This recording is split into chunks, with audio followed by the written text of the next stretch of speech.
Welcome to another episode of the Grizz Nation podcast. For the third time, we have my wife, Matilda. Hello, hello. So today, which I think we mentioned in maybe our second episode, was talking about relationship, what's the word I'm looking for here? Challenges. Yeah, challenges, stuff like that. Yeah. Some things we faced, and probably give some advice towards the end or something, maybe as we go along. Yep. But we started dating in 2011. Correct. Okay.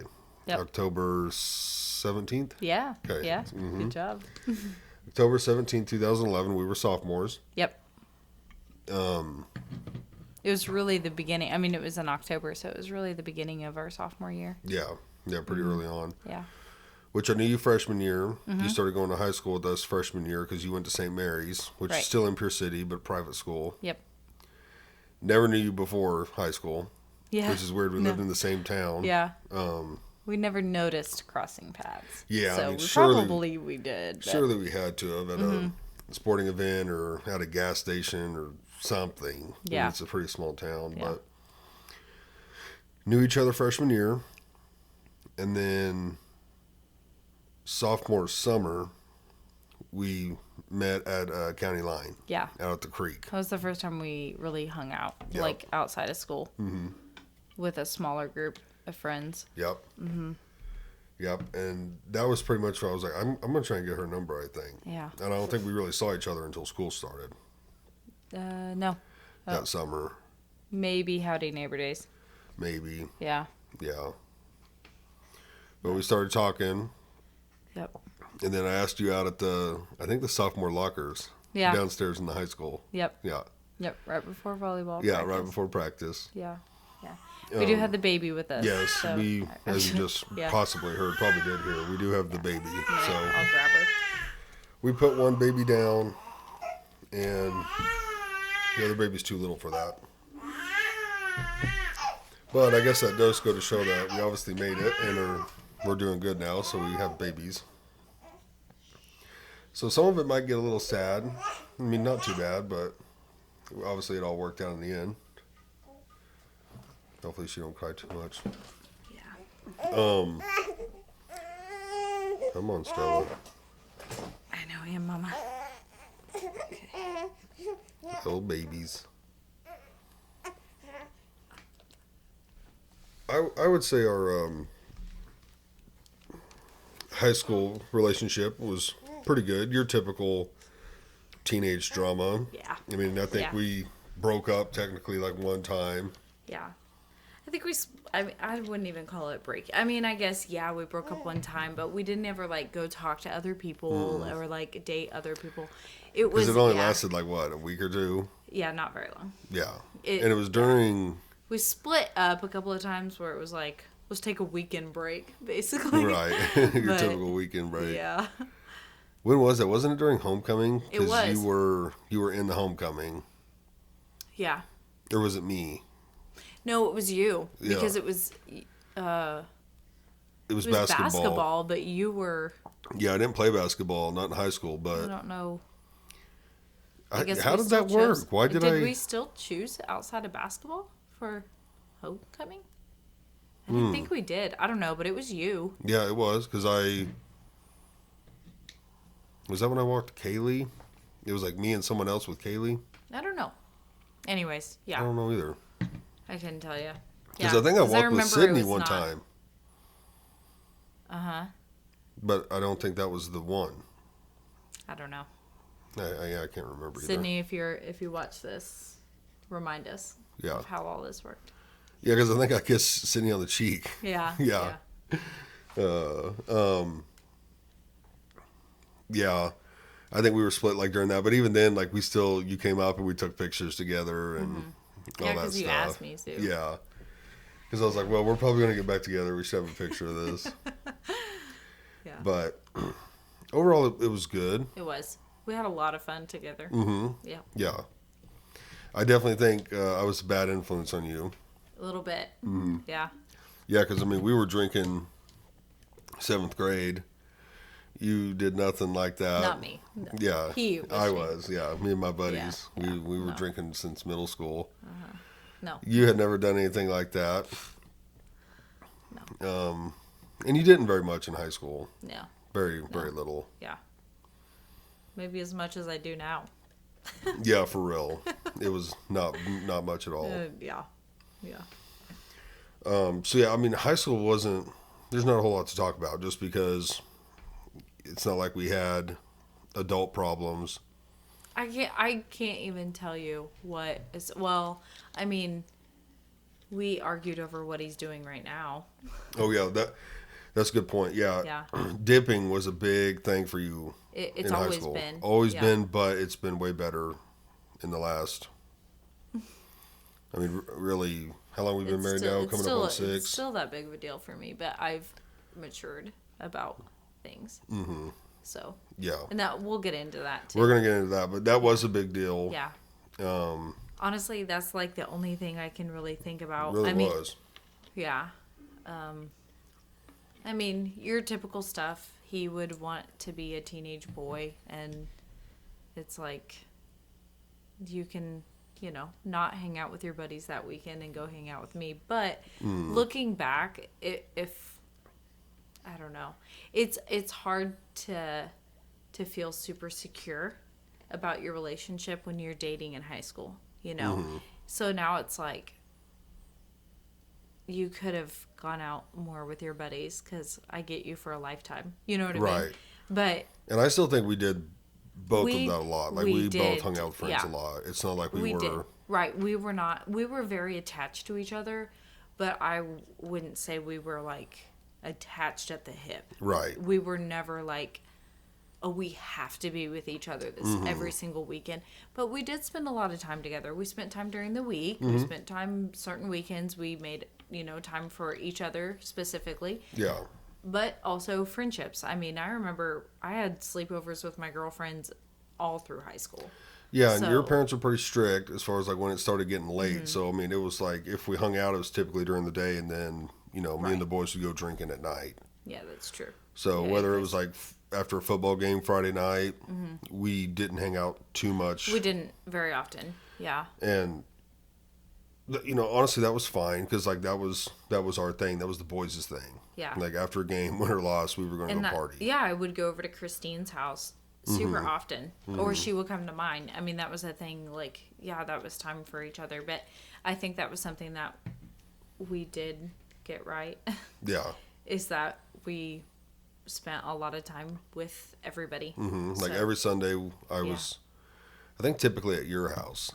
Well, you came to church with us. You started coming to church with us. I don't know, junior year. I don't remember that. You came to church with us when you were dating. Not constantly though. No, not constantly, but pretty often. Yeah. So, I mean, yeah, usually. And I think for a Sundays. little while we even took turns, like your house one week, my house the next. Yeah, we probably did. Yeah. Yeah. I do not have. I need Christine sitting here beside me because she has this insane memory of like. She could tell me what I was wearing on June 4th in 20. I don't know. When did we know each other? Whatever. 2004. Yeah. But Well, the first time we We hung didn't out, know your each mom other. dropped you off at my house yeah, because we couldn't even drive. Yeah. Yeah, you were getting close, but yeah. No, I was driving were when we you? first started dating. Yeah. Because that was October. My birthday was in September and I was 16. Oh, why'd you get dropped But- off? Well, I maybe didn't have a vehicle to drive. Oh, maybe that was You know what I it. mean? You're Like, right. Yeah. But Yeah. But then after high school was a little bit of a change. Of Yeah. course, like in high school, I moved out. yeah. Excuse me. Yeah, I moved out in April. Yeah. I think it was April, March or April, but I think April. And me and two other buddies moved into a house in town, Right. and I don't remember that affecting us too much. No, I feel, I don't know if I ever really expressed it to you. I remember us having one big fight when we were there. That's all. I remember that.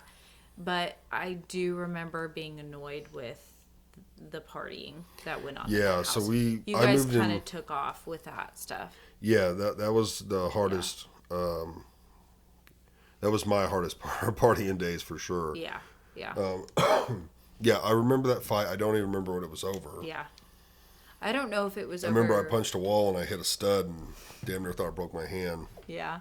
Then he's looking at me all pissed, and I was a little bit of a jerk. I mean, I love you, but I started laughing because I was just like, "You're so dumb. Why would you punch the wall?" Yeah, that was we partied a lot then because of course we had school, so we weren't working. Yeah. And Caleb and I were only going to school 3 hours a day. And no supervision. No supervision. So, I mean, I remember a morning or two, Laswell and I woke up and we had a beer before school. Yeah. Like we had no supervision. Yeah. And like I said, working or going to school, I went to school 3 hours. I think Laswell went 4. He was there for the first hour, but I didn't go to the second hour. We both left at lunch. Now we did work, but then I mean, like during the week we were having parties like on a Tuesday night. Yeah. And getting drunk. Yeah. And I mean, that was something I didn't do any of. I didn't go to a single house party there. Ever? Nope. No. That sounds right. Yeah. I don't think you did. No, I didn't. And we had a lot of house parties there. Yeah. A lot. Like I said, that was my hardest partying days. Yeah. I was pretty focused on work and school at that time. Yeah. So. Yeah, I was just going to school just to kind of, I guess, do it because it was like the kind of thing where you're supposed to go to college. It was And also nice. You had your A plus. Yeah, I had my A plus, so it's not like it was costing me anything. Yeah. And it was making it to where I think I worked 3 days a week. It was like Monday, Wednesday, Friday I worked, and Tuesday, Thursday I had school. Yeah. And so it was like, well, if I go to school, like, if I want to do something with it, I'm slowly chipping away. And even if I don't, it's like, well, I get to only work 3 days a week and party more. Yeah. So, Okay, yeah, so- that was like so coming to the end of high school, I was already moved out. And then we had the first semester of college together at Crowder. Correct. I got accepted into C of O, but I got accepted into the spring. So I took the fall semester and used my A plus at Crowder College. That was one of our first big hurdles, if you want to call it a hurdle. What? You going to C of O. Oh, yes. Yeah. I thought you meant our first semester. I was like, no. No, going to C of O. Yeah. Up until that, everything was good. I mean, like I said, I was partying a lot, but we were hanging out, and Yeah. I mean, I don't think you were aware of everything that I was No. doing at the time. Like we had started smoking, and Yeah. that was really about all that is all that I Which messed is not, he is not giving sound advice there. Don't keep things from your partner. with. Yeah, no, that's not good. It's not good. But yeah, because you wouldn't have liked that for sure. No. But yeah, everything was good then. I don't think we really there was no issues. Now, once we found out you got accepted to C of O, it was like, oh, that's going to be, what, like 4 years? Yeah. Yeah, I was like, that's going to be a tough and weird 4 years. Yeah. And we weren't really, It's bittersweet. yeah, we weren't like, oh, there's like we could break up or nothing. There was nothing like that. It No. was just the fact that you would have to leave on a Sunday and you wouldn't get to come home till like Friday night. And then sometimes not at all. Sometimes you would I'd have to work. have to work the weekend and stay up there. So it'd be Yeah. like 2 weeks before you'd come home. Right. So it was like, I don't know. I don't know if I'd call that long distance because it was only like a little over an hour, but it kind of was because you weren't home during the week. Right. Yeah. So Yeah. that was tough, which I remember. So I remember when we took you up there and dropped you off, and we both got emotional in the car. Yeah.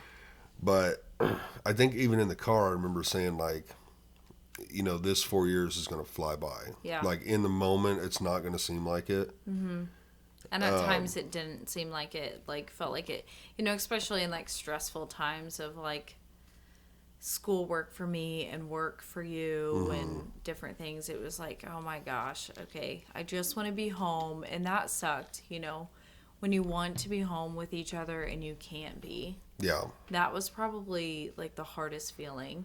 But we were super sound in our Yeah. relationship. Yeah. Like again, we're still dating, and I Yeah. bought you a car. Yeah. I don't. A credit card, a car. Yeah, I gave you a credit card. Yeah, that's right. I got you a credit card under my name, and I 'Cause I bought you didn't a have any car. credit. You had no credit. Yeah. And I was like, well, you need to have a credit card just Build just credit. in case. Yeah, plus build. I'm already thinking long term because I was already worried about building credit. So yeah, and it was like the relationship wasn't in jeopardy whatsoever because I was like, No. I think something was going on with your red car, or It's just old. Yeah, it was older, and I and- was like, I'm yeah. gonna get you something a little bit better. Yeah. And again, And we're like just we've dating always at the time. had, and we've always had very secure relationships with like the opposite sex. Like there's not been, I'm not that type of person to be flirtatious with other people. And Sammy boy here, it was always pretty awkward around the ladies. Not in like a bad way. Once You awkward, I just wouldn't even catch hints that they were hitting on Exactly. me. Well, that's true. Yeah, you'd be like, Oblivious. I shouldn't say Yeah. awkward. You're oblivious. you'd be like, they were totally flirting with you. I was like, Yeah. what are you talking about? Yeah, yeah. But oblivious. I shouldn't say awkward. But yeah, which is nice. It's nice from a wife's era. Yeah, because I was like, I don't think she was. Yeah, yeah, Yeah, I didn't catch that. yeah, yeah. So, But yeah, that honestly flew by. During that time, I bought a motorcycle, which I don't know if we discussed that. Do you remember discussing it?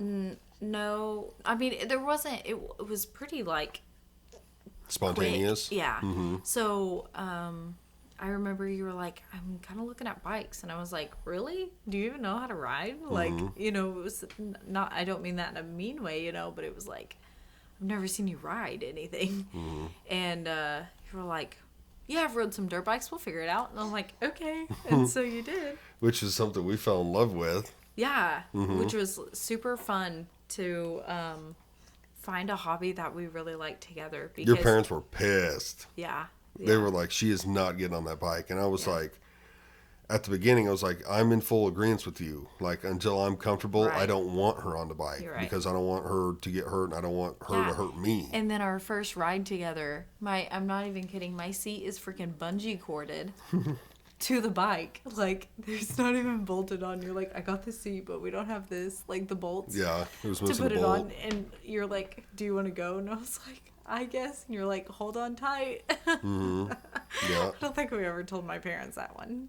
yeah, probably not. Of course, Mattie always wore a helmet. I did while we were in Missouri. I wore a skull Yeah. cap, which is like a fake helmet. But Yeah. yeah, you always wore a helmet. But yeah, that was something we really enjoyed. Which, Yeah. I don't even remember what sparked my interest or. Yeah, I really don't know. I don't But know if you you were just semi like all for it. Well, yeah, I see. We grew up with a dirt bike, and I loved it. And so, I always kind of thought I would get a motorcycle license. I'd still like to.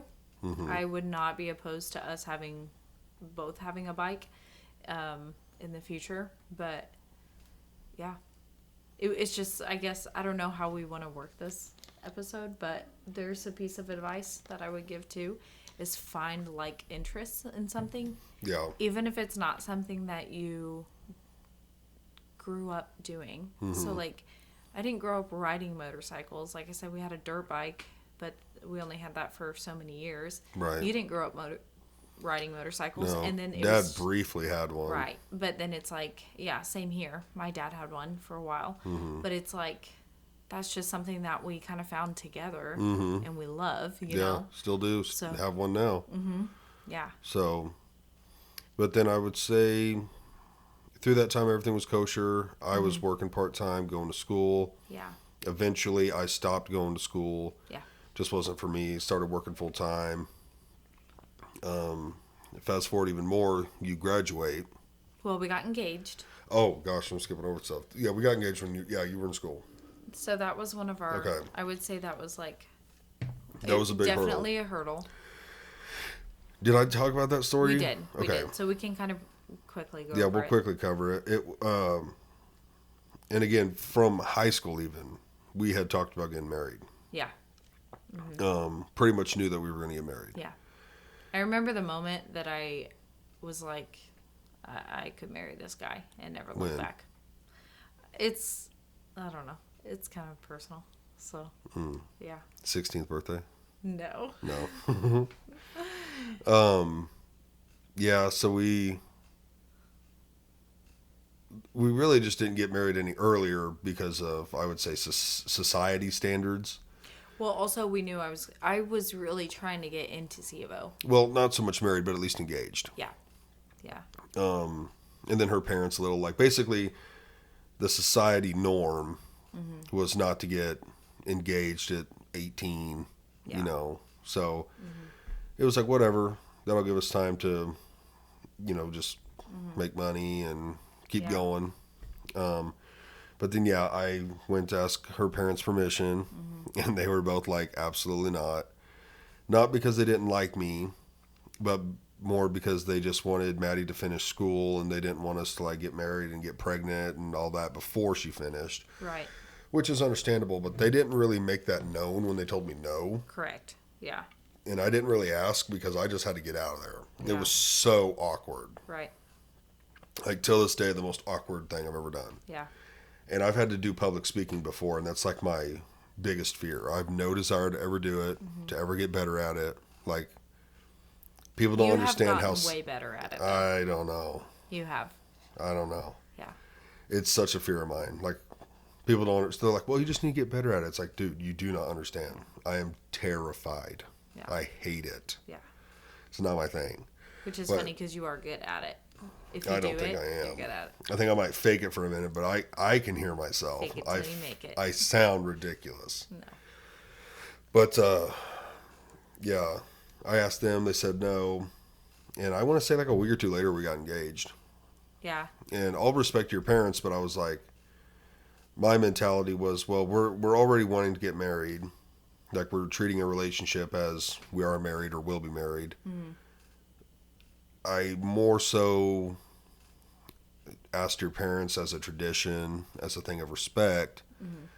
But at the end of the day, it's not their relationship. That's how I looked at it. It's Right. like, well, And actually, you and I discussed it. You called me. Yeah.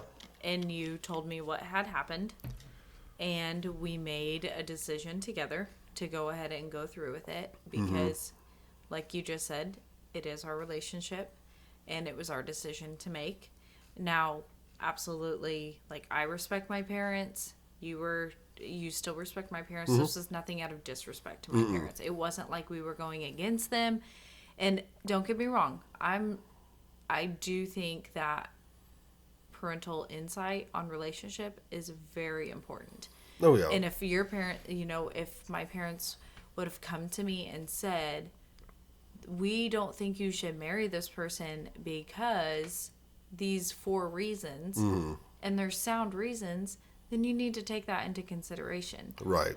Their reasoning for it was, and I mean, cut and dry answer is that they wanted to make sure that I wasn't making a mistake before I could graduate school.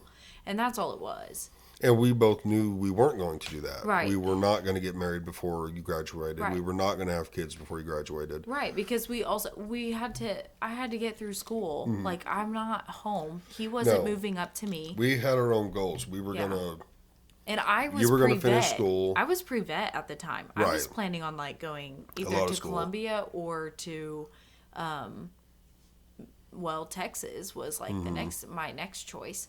And so They just didn't realize that we weren't going to get married Right. off the bat. We weren't going to have Right. kids. Like, we had already said, we want you to graduate, get a job, yeah, then get married, yeah, then build a house, then have kids. yeah, yeah, At the age of 18, 19, 20, no, 18 and 19, yeah, we had discussed what we wanted our future to look like. exactly. And it was Yeah. what your parents wanted. Right. They didn't know that because, well, we were 18, 19. We had never like sat down with your parents like adults. Because I mean, I still felt like a kid, still feel Yeah. like a kid, but Yeah, we just didn't sit down and tell them, Bond, Linda, we're going to get married Yeah. and have kids someday and do this and do that. Yeah. It was just, we were dating. Right. they didn't know all of this adult talk we had been doing. Yeah. Yeah. So it was understandable, but still awkward, and I still proposed anyways. Yeah. Now, So we fought the day I proposed. oh my gosh, over hot dogs. Yeah, it was something, I don't even remember what exactly. I think it was hot dogs. It was literally over. I'm pretty sure we were supposed to do like a fire, and then we were going to be on the bike, and I don't know, they like couldn't bring wood or something, and you were like, I don't think we're going to be able to do a fire. Let's just get cold cut sandwiches. And I was like, I don't like cold cut sandwiches. And you're like, we're not doing freaking hot dogs. And I'm like, I just want a hot dog, whatever. Yeah. It was, I bring it up because it's funny. Like, Yeah, looking we back, look back it's so now, ridiculous. and it's like, yeah. And then. But I had the ring on me. We drove the bike down to the lake, and I had the ring on me, knowing I wasn't going to do it there. I already knew where I was going to do it, but I was like, well, I'm just going to take us back to where I'm going to do it and just do it anyways. Yeah. That'll fix this fight. We ended the evening pretty happy. Yeah. So we got engaged. I don't remember how your parents took that. Oof, I do. It's not a happy memory. Let's hear it. I don't think they ever voiced it to me. So, no, you didn't even come home with me. So No. I went home and I had on my beautiful ring. I love my ring. Mm-hmm. And I showed my parents and I said, we got engaged. And my mom said, pretty. And my dad looked at me and went, And I remember this now. Yeah. And my mom wouldn't even she wouldn't even make eye contact with me. And then actually my sister was watching TV in my parents' room. So I went to their room and I was like, Samuel and I got engaged. And she jumped up and hugged me and Which sister? Danielle. Yeah. And gave me a big hug. And she was like, I'm so happy for you. And then I just started bawling. I just broke down because it was like, this isn't how I wanted it to go. I always wanted my parents to be super happy because I've always had a good relationship with my parents. It's not perfect, but my parents and I are really close. I could talk to them about anything, Right. And we're that way with them now. We have a really good relationship with my parents. How we bought land from them. Yeah. We live within walking distance of them. We see my parents every week. Football season, Linda's up here. Yeah. 3 days a week. Yes. Yeah. Well, I mean, we just had supper with them Tuesday. So. Yeah. No, we're very close now. I mean, And Linda, last night, I guess. They're like, she was here last night. Yeah. They're like parents to me. So. Yeah. Yeah. So, anyways, it was hard then. Also, you were the first kid to grow up like that. Yeah. You had 2 younger siblings, which wasn't really on their radar at all. Yeah. Because at the time, my sister, we talked about this the other day. Danielle would have been 13. Right. Oh yeah. When we got engaged, she was young. Yeah. And Ian just wasn't in any serious relationship. He was the oldest, and he was a boy, so it would have been easier to deal with him. Yeah. But you were their first girl and the first kid to go through this. This was a life-changing event for them. Yeah.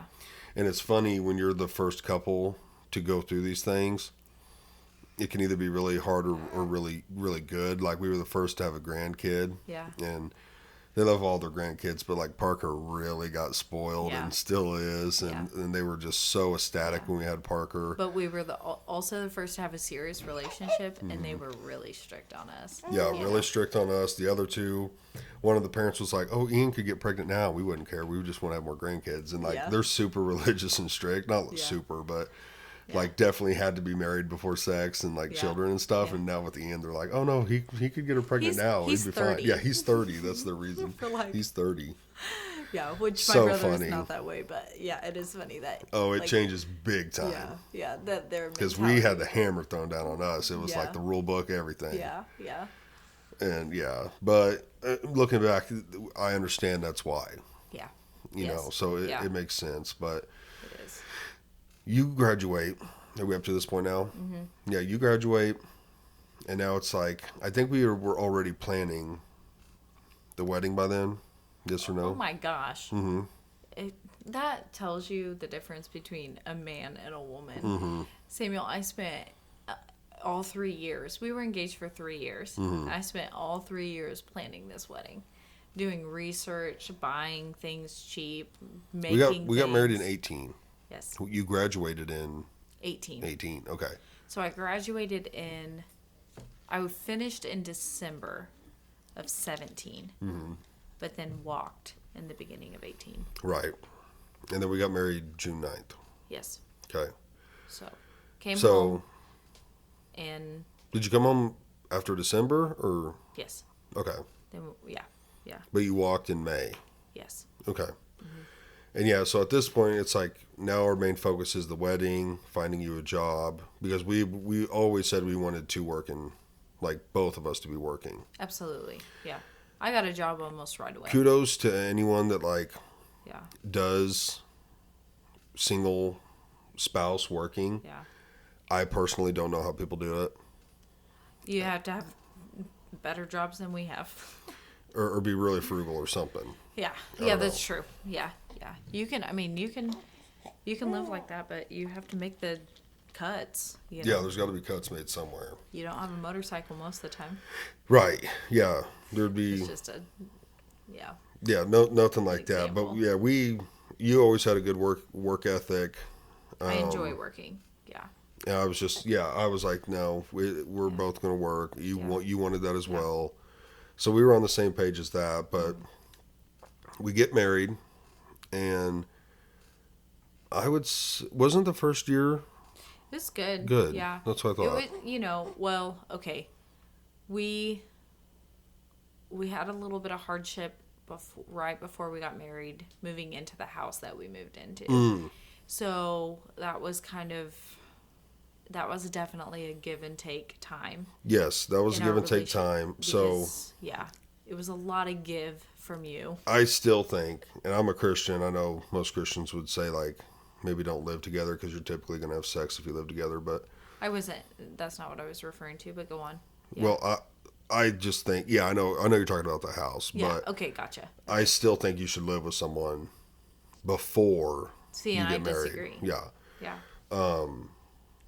Which us living together was fine. Yeah. It really was. Yeah, no. But I was I don't even know if I would say I was worried about it, but like, I don't know. I can imagine for some people it is too much to handle. I would say it is if there's more secrets than you're aware of. Mm-hmm. If you're not as open in your relationship about like I knew that you played video games. Mm-hmm. I knew that you like to do that. You would come home I would come home and you would play video games when I was home, you know, and different things like that. I knew your habits. I knew, you know what I mean? But I also knew that you, for the most part, you're a tidy person. Mm-hmm. Like, you also have to know each other's mannerisms in Right. order to, like, We're go both into... clean freaks, kind of, to an extent. Yeah. We're tidy freaks. We are. But I think just moving in together, like dipping, for instance. Right. You hated dipping. You still hate it, but I'll give you props on that. You've grown so much. But like when we were dating, I would try not to dip around you. Well, once we got married and lived together, it was like, I'm not going to get home at 4 or 5 o'clock and just not dip in my the mind, rest of the evening. Like, I told him at one point, and I wish that it could be this way, that there was going to be no chewing in this house. When we built the new house, I was like, there's going to be no chewing in the house. I wish I could have that way. I know it's not going to happen, you know, but I mean, until he quits. Because Right. he loves me. But that anyways. like right off the bat was a challenge. Because like I would try to not dip, and then I would, and you would complain about it, and then that would really trigger me. Even when we were dating, you told me that you had quit. That was a big fight in high school. We You skipped told me over that that. you quit one time. And you came over No, to surprise me. Yeah, No. you and Michaela, and I was dipping. no. How I found out is that I took your hoodie home one night, and I smelt it on your hoodie. Seriously, and I was like, why does this smell like his chew? I don't remember that. Yeah, that's how I found out. But yeah, probably. Yeah, Michaela too. Yeah, But- you and Michaela came over to surprise me, and I was sitting in my old chair. At your house? No, at Dad's apartment when I lived with Dad. No, this was in high school. They told me you quit. Oh, this was after high school. Yeah. See, you've done it several times. Yeah, I've done People it several don't times. lie to your spouses. That's Yeah. a big pet peeve of mine. That's good advice too. Don't ever lie. Like, even if it's gonna create an argument, it's so much better to work through an argument with the truth than work through an argument with a lie, because it's just so hard to build back trust Yeah. rather than just working with it. Well, let's get into that about not lying, because that's what. So after about the first Okay, year, yeah. year one, Yeah. like end of year one, I guess I'll say the start of year two. Year two to year three, I think, was a big. I think from 1 into 2 was when all this went down. Yeah. So I'll say like start of year two to year three. Yeah. Kind of. Okay. Is when it basically started and then ended. Right. The not lying is huge, because that's what I did about like my dipping. Like I would say I dipped less or not at all or whatever. Excuse me, I'm sick or something, and I keep clearing Yeah, my we've throat. got ickies. I know. I feel it in my throat. I'm trying. We've got ickies in the house. But there was just little things here and there that at the time we weren't mature enough in our relationship to realize that you should just like talk about them now and settle it. And so I wouldn't say anything, or if I did, we would just fight about it and kind of make it worse, and then just There was make up never and resolution. never. Yeah, there was never a resolution. It was like We just bicker, and then bicker, fight. Just say sorry real quick, and Who says sorry? yeah, you, because I'm never wrong. Fight, make up, and then that was kind of it. But Right. there was never resolution with Right. it. And I had felt that kind of since we first started dating. Yeah. And there was other little things here and there. So like with me, respect is a big deal. Right. It's weird. Someone that I don't know, like if you want to disrespect me, Water off a duck's yeah, back. water off duck, but I don't care. Yeah. Not a big deal. You can think what you want, say what you want. It ain't gonna bother me. Because you're the type of person that you're like, oh, I'll just turn my back to you and that's it. You're like, I don't care. Or if you want to get physical, I'll beat your ass, or try to. So it's like we can go one of either way. Like I'll either Right. just forget about it, or if you want to take it to the next level, we'll settle it. Right. Well, with you, it was like times 10, Yeah. because it was like, I do not want any disrespect from you, because that feels way more disrespectful than just a stranger. Right. And I have that relationship with anyone that I'm close with, friends, Right. family. Like, your disrespect is way more serious than just somebody I don't know who's But running their mouth. we have a covenant together. We have a marital covenant together. And yeah, being disrespected by your spouse is like one of the hardest things to go through. Yeah. It doesn't, even if it's small, it's still, I mean, it's a Yeah. constant little needle prick. And some things you wouldn't notice because I might not have said anything, or I'm trying to think like exactly how to word it. Maybe you thought it was joking, I didn't like- realize, but I didn't take it jokingly. right. So there was poor communication in standards and expectations. But also that's where I was failing as a wife, was being not the biblical wife that I could be. And it was like, so one of the things that I remember you saying is that like you felt like I tried to mother you too much, and like you're like, that is disrespectful to me because you're not my mom, and for me, I'm a fixer. And so me trying to fix your issues was me disrespecting you. But I didn't see it that way. And you Right. did. And that never was, we never had a real conversation about you saying, I feel disrespected when you do this. And me saying, oh, well, I didn't know. And I do this because this, We didn't ever have that real conversation. Or even if we briefly did, like, nobody would change long term. Right. Whether it was something I was doing or something you were doing, it might last a week or two, and then Right. things would revert right back. Right. But start of year 2, I basically had a breaking point. Yeah. Looking back, you could almost call it like a mental breakdown. Yeah. And I just snapped. Yeah. Um, I went on my trip. yeah.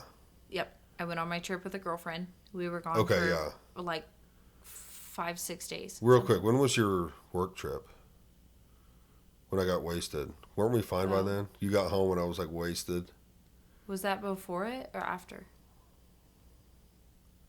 Hold on, let me think. I don't know. I really can't remember. Because I think we were fine when that happened. I don't remember if that was after or before. I really can't remember. I think it was before, honestly. Before things happened? Mm-hmm. Maybe. But I'm not totally sure. Yeah. But yeah, you went on that trip. Yeah, I went on a trip and then I texted you, and I don't even think we were really fighting. Like, it was really strange. Like, I just got this weird feeling, Mm-hmm. and maybe we hadn't like talked much that day or something, and I was just like, "Hey, do you love me?"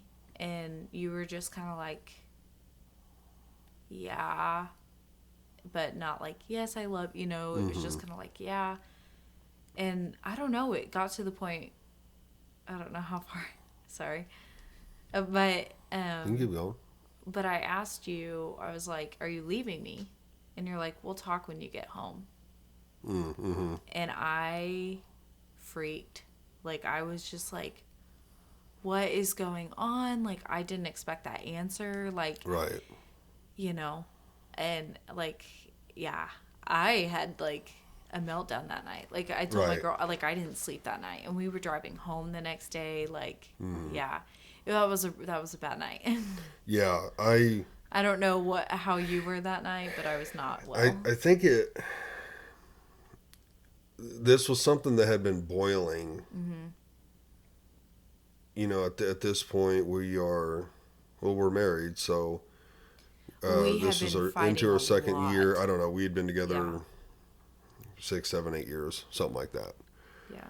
Somewhere around there, and it had basically been boiling, and none of it was ever like, oh, I should just break up with her. It wasn't that bad, like in the beginning. Like, it wasn't things that would make me want to break up with you, but years and years and years of this, of listening to you complain about me dipping, and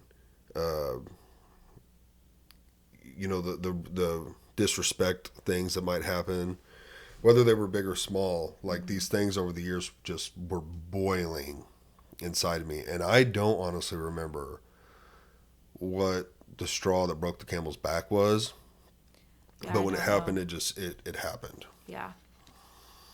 Yeah. And I part almost feel like it was an internal thing rather than an external thing. yeah, I something happened. Yeah. And I snapped, and that's again, like, kind of to jump forward. That's part of the reason when I got this mechanical arm. Like, I always knew I wanted one, but then it turned into something else. And also why I got I Am Machine in my arm was like, when that happened, I went so emotionally dead. You were cold. Yeah, Yeah. it was like I was a machine. Yeah. I did not care about anything. It was hard. It was very hard. Yeah. I now could not even imagine being that emotionally cold as I was back then. Yeah. And I wouldn't even say I was like mean or rude to you. Not like crazy. Oof. You think so? Oh, yeah. Yeah. I wasn't like screaming in your face or getting. Was I? This was also okay. We also have to add in. This is before he went on testosterone. Okay, so yes, we had real marital problems here. Things Yeah. that we should have gone to counseling for. That is one thing, and that, like, I don't remember talking about counseling before any of this. You know what I mean? No, because I hid pretty much everything.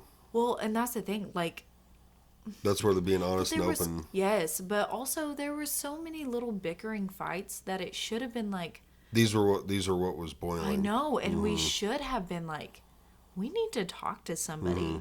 We need to figure out how to do this. I think for you, it never. I don't think I ever realized that it was as bad as it Right. was because I'm not I'm a let it go person. Like I'm just I mean, don't get me wrong. I try not to hold grudges. I remember things, but at the same time I'm like, we're moving past it. We're going to grow from this. Well, we didn't grow. We No. were so stagnant in our relationship. Right. And I could forgive but never forget. Right. And so it was always there, just poking Yeah. at me. Yeah. Yeah. And like I I said, would I not say blew. we did not forgive each other. There No, was not probably real not. forgiveness. No. There was, we'll try to let it go from both of us, but there was no real forgiveness from either of us. Right. Yeah. But yeah, you got home from that trip Yeah. and I had divorce papers. Yes. Which I never thought in my life I would come home to divorce papers. Like, I've never been so, I don't know. Caught off guard. Yes, just baffled. But like I was speechless. It was just like, wait, what? Yeah. What just happened? Yeah. And I mean, we're And I was super semi-broke at the confused. time. Like I had looked up how to do everything pretty much. Yeah. No attorney. And you're we just didn't sitting have there. a house or kids or nothing. No, we I had was a like, rent this house. would be really easy. We had and, our motorcycle. That was it. Right. And Big Girl. We had Big Girl at the time. Or Yeah. vehicles, I guess. And the motorcycle. But I just remember, and when he says he shut down cold, like, okay, I'm a woman. I'm the emotional woman, and when I get upset, I'm upset. And it's something that I still have to mature on. But I remember I couldn't stop crying. Like, I was just like, what? And you just sat there and you're like, we can do this. I don't care. You can have this. You can have that. I'm going to take this. And I'm just like, what? No. Like, we haven't even discussed anything. And you were kind of like, there's nothing to discuss. And I'm like, there is. It's called our marriage, But anyways, there's something that, like, you and I were kind of different on, is that you're ready for divorce. And I was like, I can't divorce you. I'm Catholic. Yeah, I was, like you said, I was totally shut off. Yeah. Yeah. Yeah, totally. I think you were like, I'll have her sign these papers tonight, And I'm like, I'll never sign divorce papers. Now, I don't remember exactly what transpired, like, over the next couple of weeks. Ooh, a lot of come together, fight, bite each other's head off, and walk away, and then not talk to each other for 24 hours, and then come back and then step away. I mean, it was a lot of that. Yeah, and a lot of I don't crying. remember a lot of it. Yeah. Oh, I do. I mean, I was at work, and I'd have to step outside, and like I said, I mean, anybody who's gone through a divorce, if you truly loved your spouse or gone through preparation of divorce or the threat of divorce, whatever you want to call it, and you loved your spouse, you know the emotional toll that it takes. I mean, I'd have to step outside of work, and thankfully I worked on a hog farm at the time, and I'd just step outside and cry for a while. Yep. And it was like, come back in and like try to gather myself. And I'm not, I mean, you can tell anytime I cry. Like my face and my eyes get all red and puffy. Right. But so every single day was just this internal, external, emotional, mental fight, and an external fight with you. But there was just so much going on in my head of like, what is going on with him? Because I didn't know right away. I didn't know what was going on with you. I didn't know the big things. I didn't know the little things. It was, what the hell did I do? And even then, now I'm like, okay, this is where I failed you as a wife. I didn't know that at the time. Yeah, I think that's what started the healing. Like I said, I just don't remember much about it as far as the timeline. Yeah. But I think we started having more conversations. Finally. I think it was more of like before we do this or even consider it. I said like, I wanted to go to counseling. Right, you said that, but then Yeah. we were having our own conversations, and it was basically like, What you were like, what did I do? Yeah. And I was just like, I feel like I cannot be myself. Mm-hmm. And I've put this facade on for so long. I was like, there's literally almost nothing I can do to fix this. Like, I just have to be who I am. And if we're going to make this work, it's like 99% on your shoulders. Because I was like, I can't pretend to want to, do these things or not do these things or not talk this way or talk this way. Like you were huge when I would curse, you would say stuff, and I was like, I can't pretend to like be someone else when I get home. And I was like, that was a big thing that was killing me. Like I would talk different, act different. And I was like, I just can't. I was like, I can't live that way anymore. So there's nothing I can do to fix it. It's only going to, in your mind, get worse because I'm going to be more myself. And so, and I think that's a big thing, like up front when you're dating someone, like you obviously want to put your best foot forward and impress the person, Yeah. but you don't want to be someone you're not. Right. And so I basically I do remember saying that. I was like, there's nothing I can do to fix this Right. because I've been acting this way for so many years. Like I'm now going to not act that way anymore. And it's probably, you're not going to like it. So like, this is going to have, and that might sound, like I'm being an asshole or selfish or something. But that's what the problem was. So I was like, I can't do anything to fix this. I can't change because I've been changed to try and make you happy, and it's been killing me. So now I'm going to now change back to who I am, and like you are going to have to learn how to accept it or deal with it or love it or whatever. Which you did have things to Mm-hmm. to fix. So, and you did take that. I mean, you did eventually like realize that you had some things that you could do. But I do remember you saying that to me and me just being like,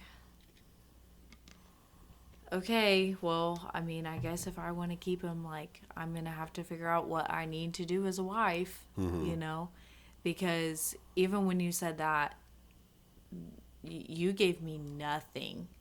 Nothing.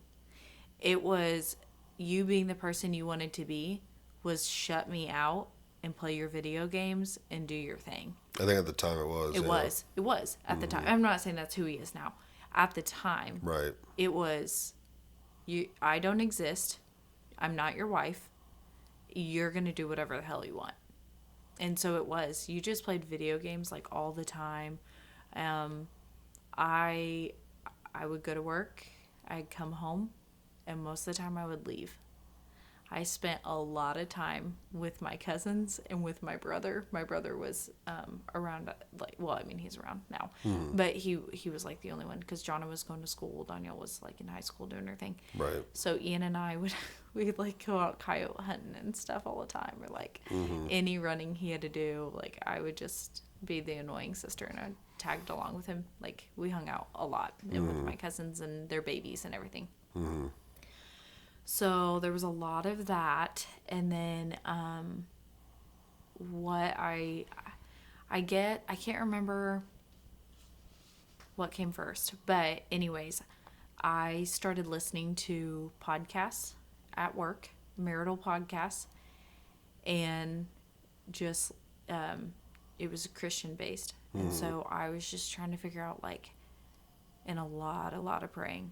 I prayed. I've never been so close to God in my life than through this time, and just trying to figure out how God was calling me to love you, and how God was calling me to get through this time, and to be the wife in a marriage. So, anyways, I listened to all the podcasts that I could that made sense. I started reading books. Marriage After God was the main podcast, and then their books, and it helped me a lot. Then we went and talked to your sister and brother-in-law. Yep. And that was a big game changer. After Did we talk talked to them them a couple times or just the we once? did. We talked to them together once. Yeah, I think separate a couple times. And then separate. Yeah. Like, we each went to them separately. Mm-hmm. And then we did, like, okay, we had a really, like, just a really focused talk once. Then they would, like, come over for supper and we would hang out and talk and discuss things. And they would check up on us and see where we were. Yeah. Sabrina and I would text a lot. Like, she was always there for me, you know, and stuff. But one of the things that she told me with you was, you have to stop apologizing to him. You're not always wrong. And, you know, that was something, because during this time, you were a bit of an a-hole. Mm-hmm. You were mean. Oh, yeah. Like I said, I was emotionally cold. It was so hard as a wife to go through this, where it was like, he would just say whatever he wanted to me. He would call me whatever he wanted. And it was like, oh, there were times. I broke a plate one night. I remember that. Oh, man. So we only have 3 of them now. Yeah, we only have 3. Because it was like, I could hold it together, which, yeah, I mean, the work that I was doing at the time, thank God I could walk away from it, because it was like, I would try to hold myself together as best as I could around people. And then when I had time to myself, it was like, I just had an outpour of emotions. Like, it was like everything was built up and then it just like puked out emotions. And so, yeah, that I remember that night, like, I had spent all day working, came home and made you supper, and you're like, you were pissy about something, you're like, I'm not eating it. And I was just like freaking through his plate full of food. Mm-hmm. And being the clean freak I am, I cleaned it up. Mm-hmm. Because you're like, I'm not picking that up. And I was like, yes you are. And then I went and picked it up. Yeah. But anyways, it was hard. And it was hard to go through such, like you said, a state of coldness. And not have, I didn't have you. Like, right. It makes me want to cry. Like, I didn't have you with me. You were in the house, but you were not there. No. At all. And it was like, we had a few nights where we were really good and, like, we would just hold each other, you know, but that was far and few between at the time. And so it was like, I didn't have my husband. I didn't really have anybody to, like, I mean, right. I had my friends and you know, like, there were just, like, I had 3 people at the time that knew. And yes, I'm aware. Ian, Jake, and Ian, Michaela, and Sabrina. Yeah. Yeah. So Michaela is my best friend. Did you ever tell your parents? I told them. They didn't know everything. But weren't they nervous about us, like... They knew about the divorce papers. Because I was like, what do I do? Our accounts are together. Like, we live together. Like, I was like, what do I do? You know? And so I did, like I said, I have, you know, had a good relationship with my parents. And I went to them with basically, like, financial questions. And, like, well, also religious questions. It's just like... As a Christian, like, we're not supposed to get divorced. We're supposed to be able to work through this. What if I can't work through this? What if he really doesn't love me anymore? What if, you know, like, he just leaves me? Like, but yeah. What did they say?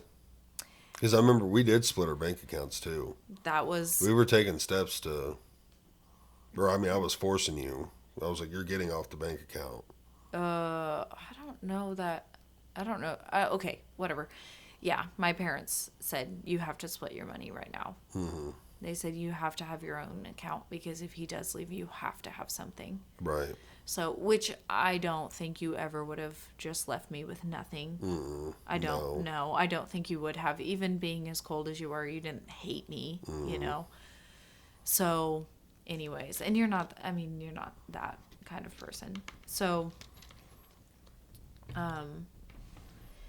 yeah, and like, there were different.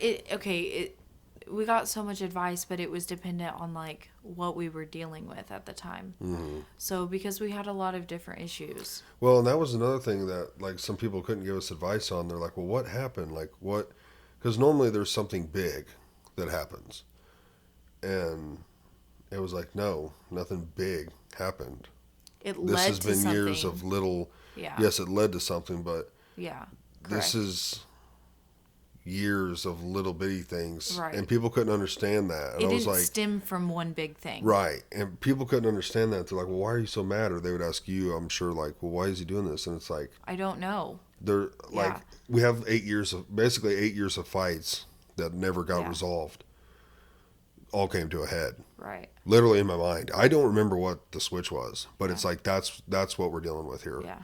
We're not dealing with one nuclear bomb. We're dealing with 50,000 Yeah. bottle rockets. I guess like one of the things also, and I'll call myself out on this, I'm a control freak. I'm an absolute control freak. I like to like, I like the things I like. I like the way that, you know, if I think they need to be handled a certain way, or if I think something is absolutely correct, like I'll stand by it. I have definitely learned to respect your opinion on things. I've definitely learned to like respect where you stand and where you're like, I'm not moving from this stance, you know. Oh yeah, no, I have But to give you that so was- much props on that because Yeah.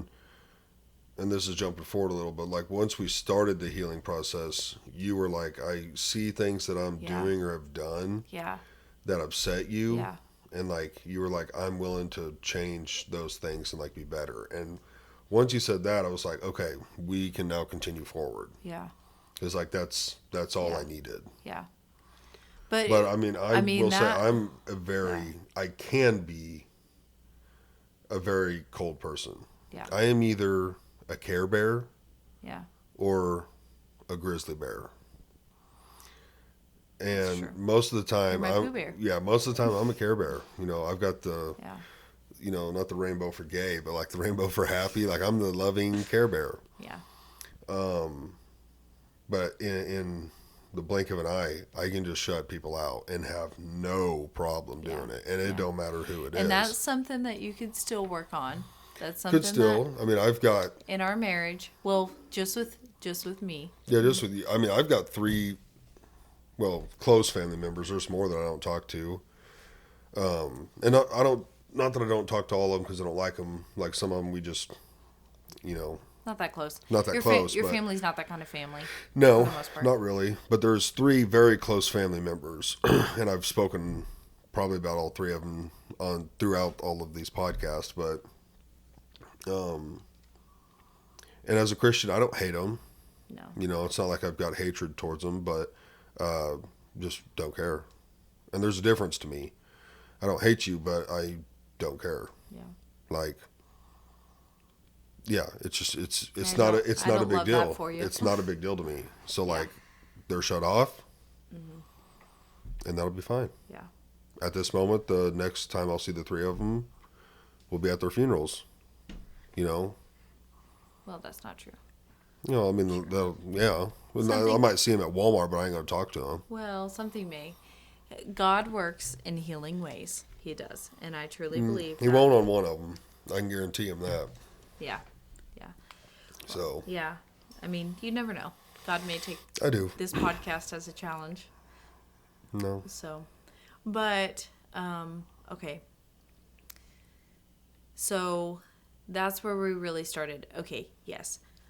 I am not a boastful person, but I will take credit. I had a huge part in saving our marriage. You had 99% of it. But Like I said yeah. earlier, like this is 99% on your shoulders. There's very But- little I can do. What I felt like I could do, It wasn't me, it was God. Like God Yeah. saved our marriage. the only thing I felt like Yeah. I could do was be more soft and like compassionate And and that loving. that took And a long time for you It to took get a there. long time, mainly because I was like, I cannot be that way until I see she's willing to change. Which Like I if don't I'm agree. still being, I know, I know, but it's like if I'm Yeah. still being disrespected, Yeah, I cannot be respectful. right. I just can't do it. It is in my fiber. Like if you're close to me and disrespecting me, you're not going to get disrespect from me, but you'll get no respect from me. Like I said, I will just shut you out. So, and that was my mentality. It's like, until she can change these things, it's like I can't do anything. I can't be loving because it's like I would feel like I'm just reinforcing the bad habit. Yeah. So for me, it was like until I see change and like I can see it's permanent. Because in the past that was a big deal. It was like I said earlier, things might change for a week or two, Right. and then they go right back to it. So I was Yeah. like, I'm not We were doing really nothing bad about for yo-yoing. months. Like I'm going to have to see a long time of heartfelt, like I'm willing to change and do what it takes. And then there was stuff on my end, like quit being an asshole. Yeah. But I was like, I can't. Like I physically could not do that until I saw permanent change. And maybe that's a bad attribute or mindset or something, but that's just where I was. Yeah. I mean, if I could give the men some advice, you do have to have grace. Like, I know that it's hard for men to have grace in times when, like, you're just raging, because it is. But you do have to have grace with your wife or girlfriend, fiance, whatever. Like, you have to have grace with her, because there is so much on a wife's shoulders to care for the home and the spouse, and you're just Right. and the prayer of your, like, if you're a praying wife, like, there's Yeah. a lot on your shoulders. But There is. Sorry to interrupt you. I want to No, say it's this okay. real quick. I'm big in like man's the head of the house. yeah, Man's the leader. At the end of the day, whatever he says goes. But behind every good king is a good queen. And a good king will listen to his queen, and a lot of the times take her advice and maybe listen or do what she says, because maybe you're just not thinking clearly, or you're thinking too logically. Men think logically, women think emotionally. Nothing wrong with that. It's a fact. Women are way more emotional than men, and men tend to, like, I could cry right now and like show you that. when women and men fight. A lot of the times, the women, they're not looking for a fix. They're just wanting to vent. They just want you to say, "Oh yeah, I get that. I understand." They just want you to listen. In a hug. We're over here trying to, like, give them solutions, and they're not looking for solutions. Yeah. But at the end of the day, I still think like whatever the man says goes. But there has been many times where it's like, I've listened to what you've had to say and changed my mind or something. But that kind of goes back to a respect deal and a religious deal. Absolutely. So Yeah. There's definitely, you can be the man of the house and be respected and, have your place, and still hear your wife out. And same with women. You can be submissive to your husband and give him advice, but also hear his advice and hear the logical side of it and go with it. There is no reason, this whole submissive argument of it. And I thought I was a submissive wife at the time. I was not a submissive wife. I didn't realize what it meant, And now, like, that's something that I still work on. And sometimes I have to, like, go back and redo research on, like, how to be the best submissive wife that I can be to you. Because your household just runs way more smoothly. You have a way better relationship with God. Like, you have a way better relationship in your marriage. It's just you really do. to know, and to know what it means. And it's not you just lay down and your husband walks all over you. No. That is not what it means at all. No. It means that there is dual respect in your household, and that you understand what the respect from your husband looks like and what respect from you looks like to your Because there can husband. be dual opinions. There can be, Yeah. when and again, if if you're like a beta male, Yeah. or a simp or something, you might be okay with that. But your typical man, your typical alpha male, like if he's constantly being headbutted and challenged, he's not going to listen to what you even have to say. That's Because what was it's like, going on okay, with us. if you're not even like gonna attempt to agree with me, or you're just gonna challenge me on every single thing and just want to do the opposite, then I'm never going to listen to you. Right. You're not even like hearing me out. And part of the challenging was that I would question everything you did or said or give your opinion about. And instead of just hearing it and then moving on, even if I Right. didn't agree with it, like I didn't have to say, yeah, but why? Or why are you Right. doing that? What are you doing this for? You know, and That's still something that every now and then, a blue moon, I'll say something and it'll be like, well, why? And I'm like, do not question yeah. what I And just so, said. and I don't mean it. And that's why I Right. didn't know I was doing it in a disrespectful way, because I don't mean it in a disrespectful way. It's just that we're not seeing eye to eye in the reasoning, you know, and that is something that like kind of irks you.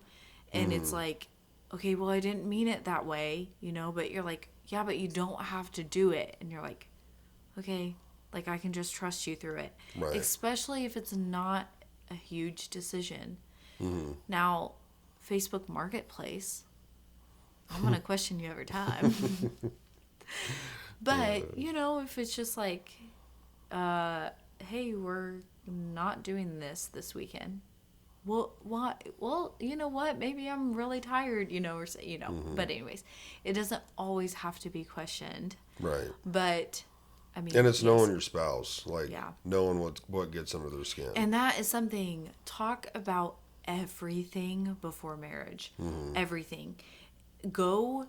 Okay, we had premarital counseling with my priest before, and it was good. And we like had a book and some stuff we had to go over. Start that earlier in your relationship. Just look at stuff online. What kind of questions should you be asking? Listen to podcasts.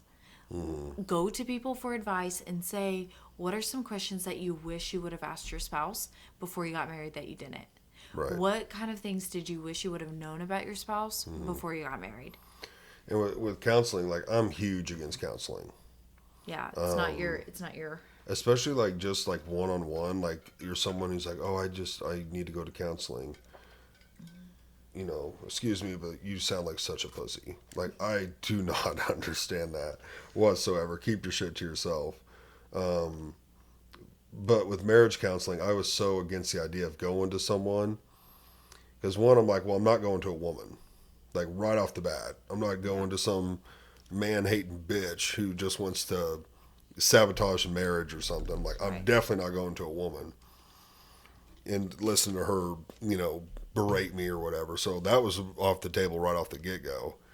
And then I was like, well, I also don't want to pay for this. Like, this is ridiculous because they're not cheap. Yeah. But we both trusted Mo and Sabrina. Yeah. And just to give a little background without, like, getting into their stuff, they had been married a long time. They had gone through their own ups and downs, were for years in a fantastic place, still in a fantastic place. They're bomb proof. Yeah, They have God on I their mean, side. Mo is like a full-time preacher now. Yeah. Sabrina's heavily involved in the church. They've both been heavily involved for many years. Yeah. But when they first got married, they definitely had their ups and downs. But they were so solid, had been for a long time. And I was like, I'll go to them because I just trust them. I do get a man and a woman's viewpoint. And I didn't have to worry about Sabrina being having a typical feminist attitude. Yeah, Like and she that's was a something that submissive wife. Neither of us wanted. We are Did not want that. We do not agree with So- that kind of mindset. I was like, yeah, we can go to them. Right. And it was great. Yeah, I do remember going separately. Yeah. I think we each went to one. Yeah. And it was also easier to talk to them and because it's not a stranger. Yeah. I don't know. I just felt comfortable with that. So like to insert some advice, if you think you need counseling and you're comfortable with going to someone you know, who I was way more comfortable doing it that way, I would find someone definitely involved in church. Yes. If you can find a couple that's extremely tight, preferably married like 15 plus years in a great relationship that somehow isn't religious, that'd probably be okay. But you'd be better off going to a couple who's been married a long time who did fight.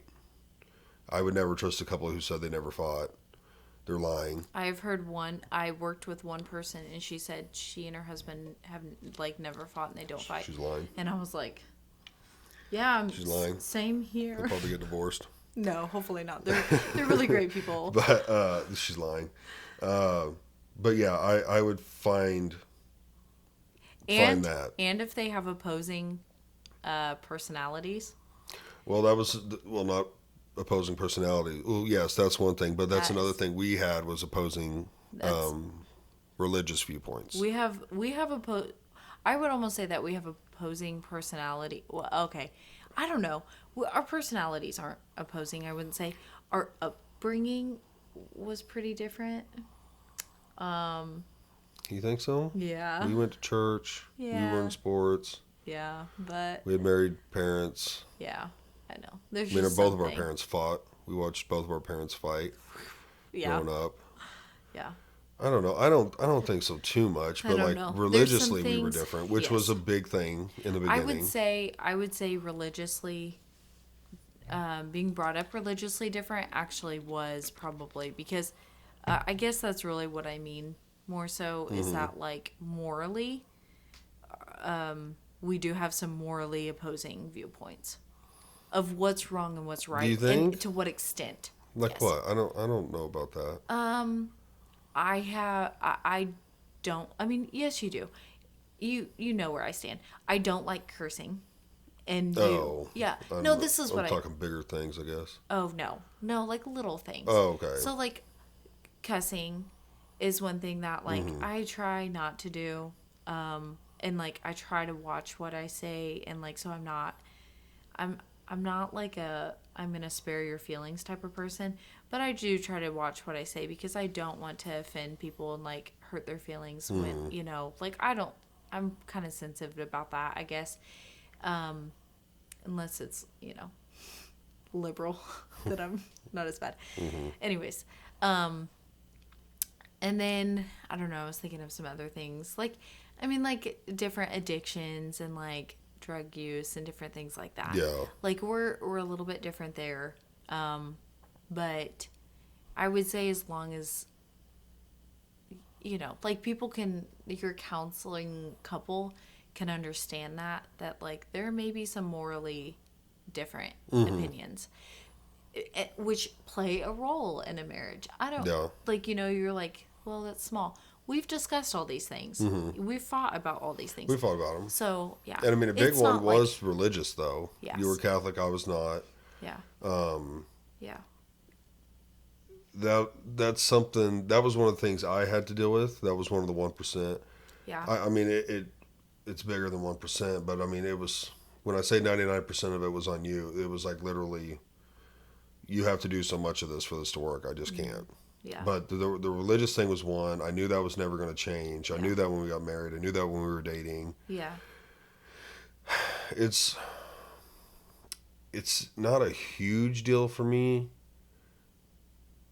It's just, I don't know. Like, obviously, if I had it my way, the girls wouldn't be raised Catholic.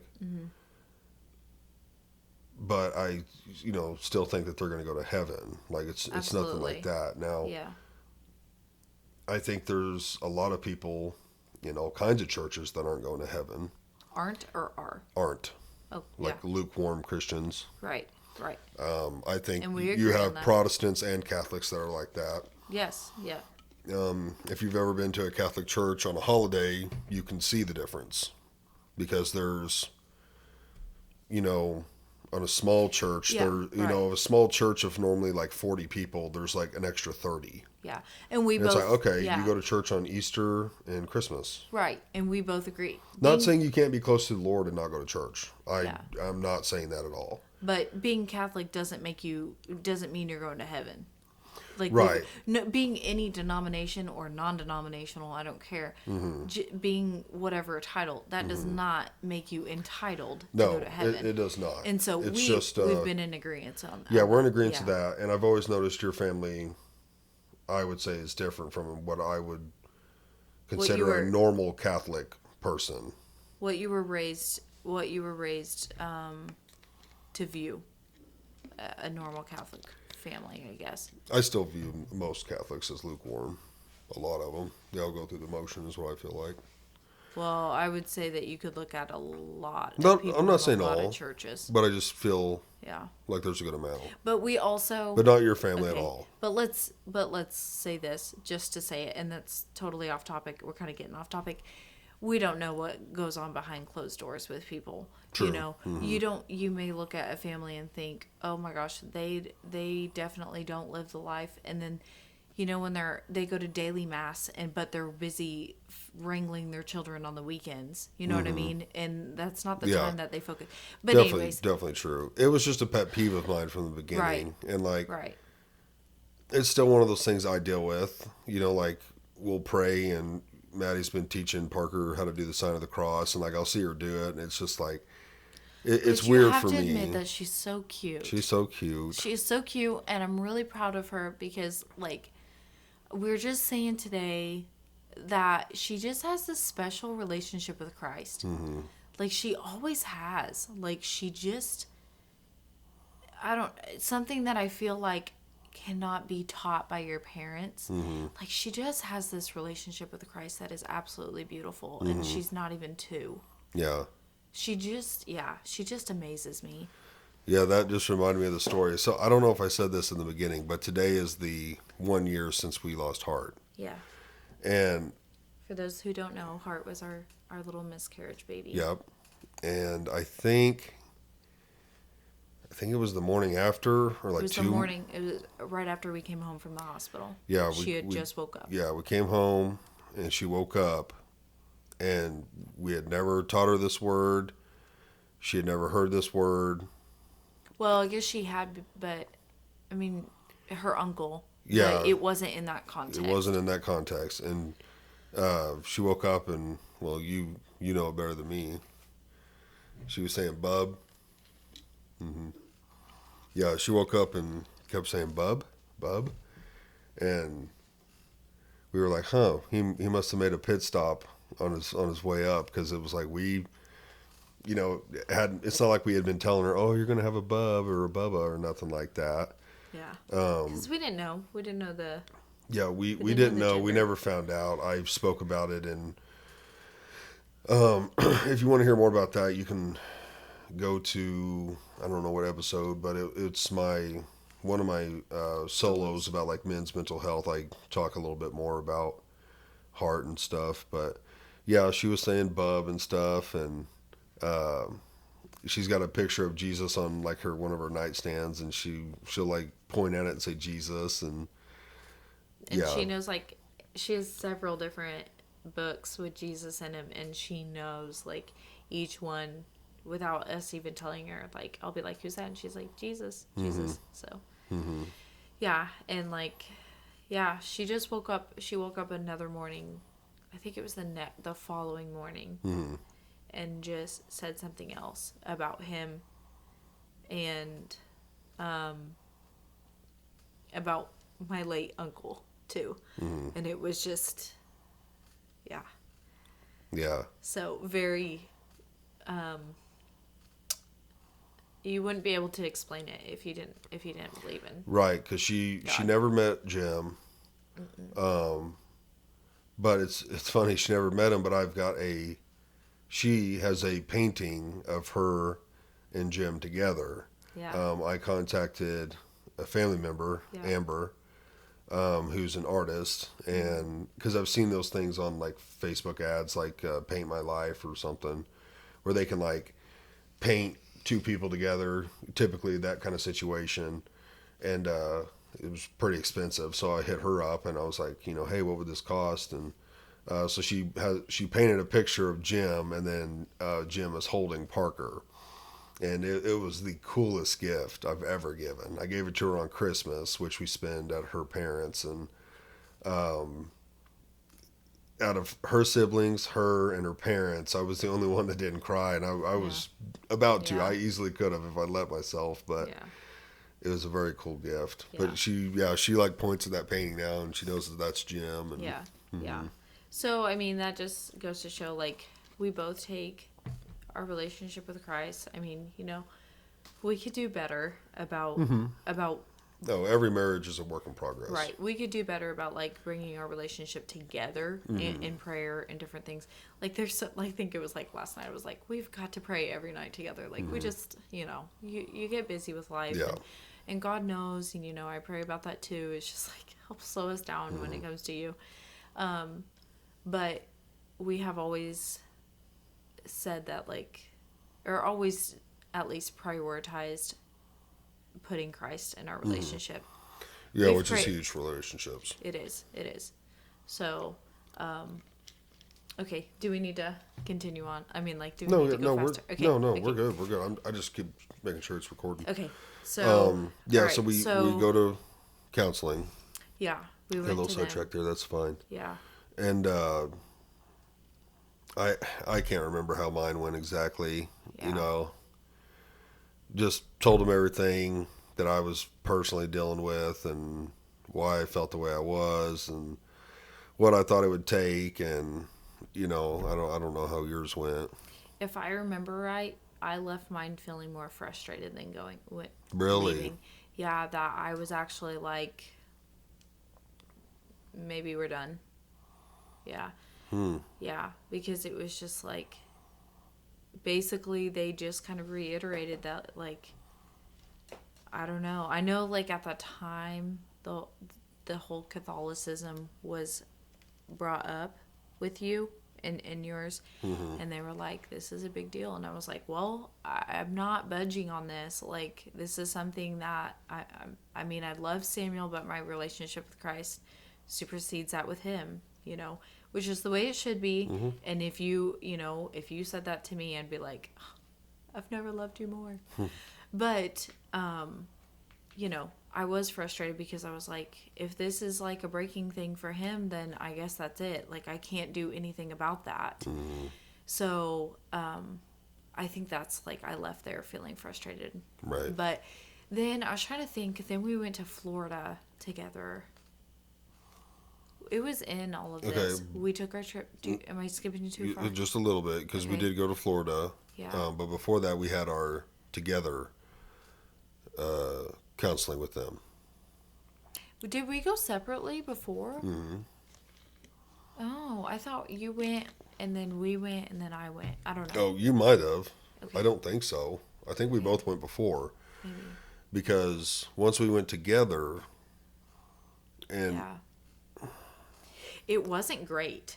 It was not. no, it was not great. Which is It was which not. is what I was a little Yeah. leery to say, because first of all, they are very against divorce, Yes. as every Christian should Yes. be. Yeah.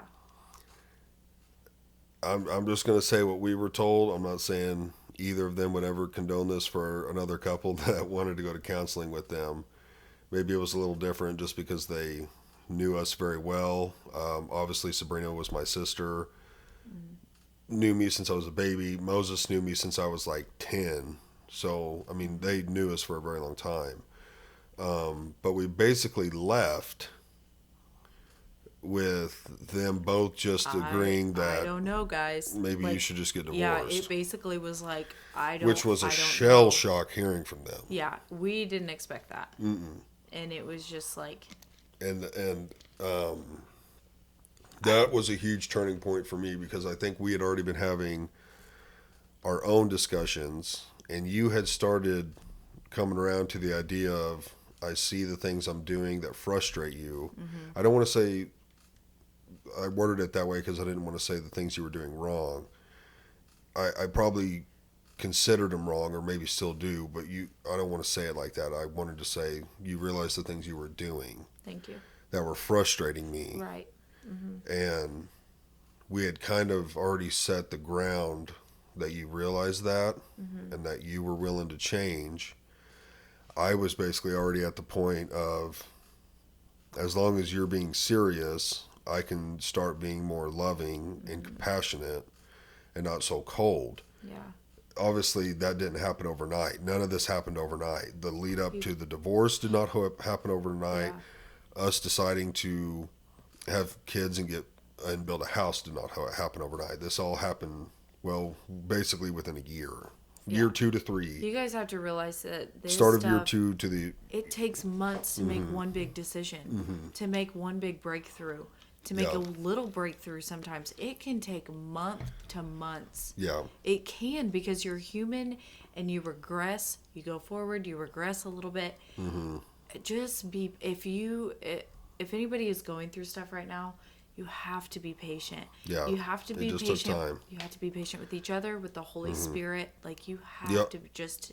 You also have to know your spouse. Again, Yes. knowing your spouse. I am the kind of person, which we still deal with this, if we are fighting, I do not want to come to a resolution typically that day. Like, I need time to be mad. You're not... I need time to think about it. Yeah.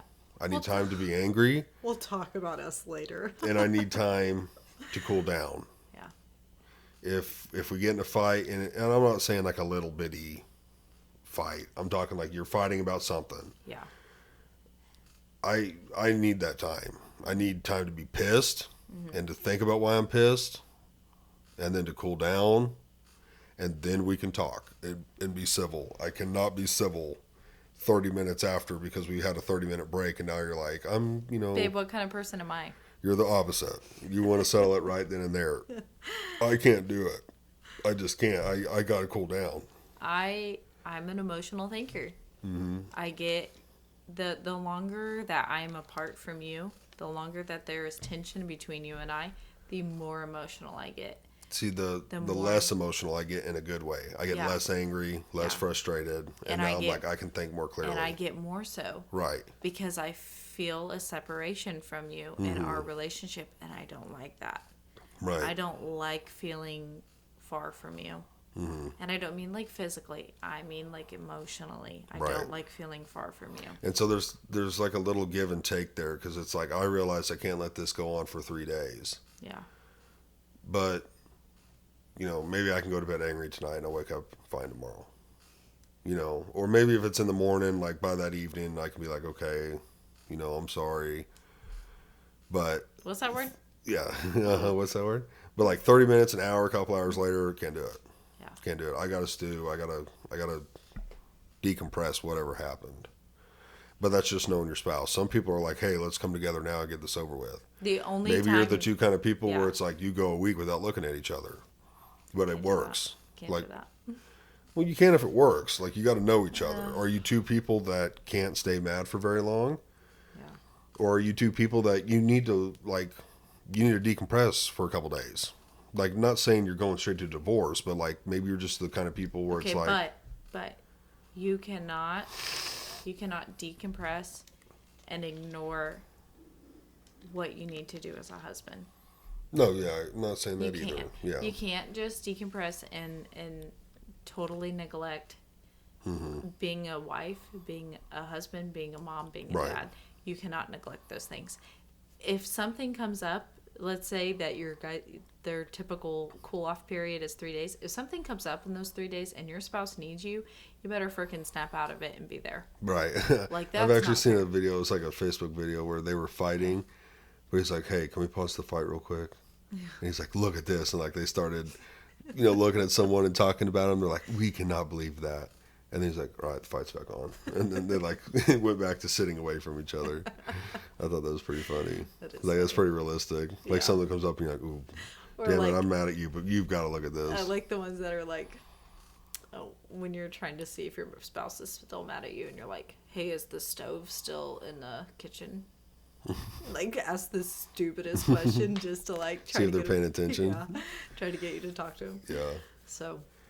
But yeah, we left that, when we left that counseling session, even though they had said that, and I almost hate saying that they said that because I don't know how they would feel, but that's not the normal advice that they would give people. But it worked for me because I knew right then and there. Like, we got in the car. Well, okay, we spent, I think, most of the time together. I think your hand was on my leg, and then it turned into we were holding hands, and then we get in the car, and what happened? Oh yeah, we both just broke down. We just started sobbing and like holding each other, and like we're just like, I can't go life without you. Yeah. And I don't know if like them giving that advice was like Reversed. maybe God knew that that's what we needed to hear Yeah, was yeah. for like the realization of what divorce meant to really set in. But it worked. And in that car, I remember thinking, all right, I can now put divorce out of my mind. I'm going to start being nicer. I know you're working on things. Now, we still struggled, for probably yeah. another, I don't remember when this counseling session happened, but probably anywhere from another 3 to 6 months. I would say 6 to 8 months. 6 to 8, okay. We still struggled, but it wasn't a downhill struggle anymore. If anything, it was like a plateau, maybe going Yeah. up a little. Like Yeah. I at least thought had a there's lot more light ups. at the end of the tunnel. We had a lot more ups than we did downs by this point. Yeah, it was starting to go the other way. Yes. Now we went on vacation. We did. And I don't... This was during COVID. Yeah. We went to Florida. We went to Destin. Got a house down there. Destin at the time did not look like home as far as COVID. Yeah. They didn't give a shit down there, which we loved. That was nice. I don't even remember. I think we wanted to do the trip as a healing thing. Yeah. Yeah. Yeah. Did it go good? I thought it did. I don't See, remember. that's what I kind of wondered from you. I know at one point it was weird. We kind of reversed roles where I was like, I kind of shut down, and I don't remember why, because we really did have a nice trip, and it was like, I don't know if I just got in my head and I got to thinking about things, but yeah, we kind of reversed and maybe it was just a couple of days. We only went down there for like 4 days. It wasn't super long. No, I don't think so. You think we went down there longer? We were probably there for 5 or 6 days. Okay. Yeah. Anyways, yeah, I just remember one of our conversations, it was actually the other way around, which was kind of nice for once, and it was just like... No, we were definitely down there. I think we got down there on either a Friday or Saturday, and we left on a Friday. Yeah. Yeah. So, but anyways, for the most part, it was really nice, and we needed it. We went on that helicopter ride. Was that vacation? Had to be. Yeah. That's it. And we got tattoos. Yeah. Yeah. Got kind of matching tats. Yeah. Yeah, no, I thought it was good. Yeah, for the most part it was. I know Yeah. that we had one evening. We where weren't it was like hunky-dory at Disneyland, kind of attitude. But it Yeah. was like, Yeah, it was a start of, definitely healing. a start of healing. Like we left there in a much better place. So, yeah. And then, Yeah. we struggled. Again, this takes time. Like, Yeah. we can't I remember express that enough. Yeah, like one evening, I don't even know if it does any good bringing it up. We had a really bad evening one time, and I did not make some great decisions that night. And I, like, looking back now, I regret it, but it was one of those downhill spiral days where it was just like, oh my gosh, like, he was super cold, and I just made some poor decisions that reflected poorly on my on myself. And like, I don't like how I acted that evening. I know that hopefully you don't like how you acted that evening. But even then it was like, it was just a call for forgiveness for both of us. We both had to like just step back and say that's not the people that we want to be. That's Right. not how we want to treat each other in this, and now there has to be forgiveness. So yeah, like we said, all of this led to a big issue. One that took a lot of love and forgiveness, and it's still a work in progress. There is still times where you get memories of it.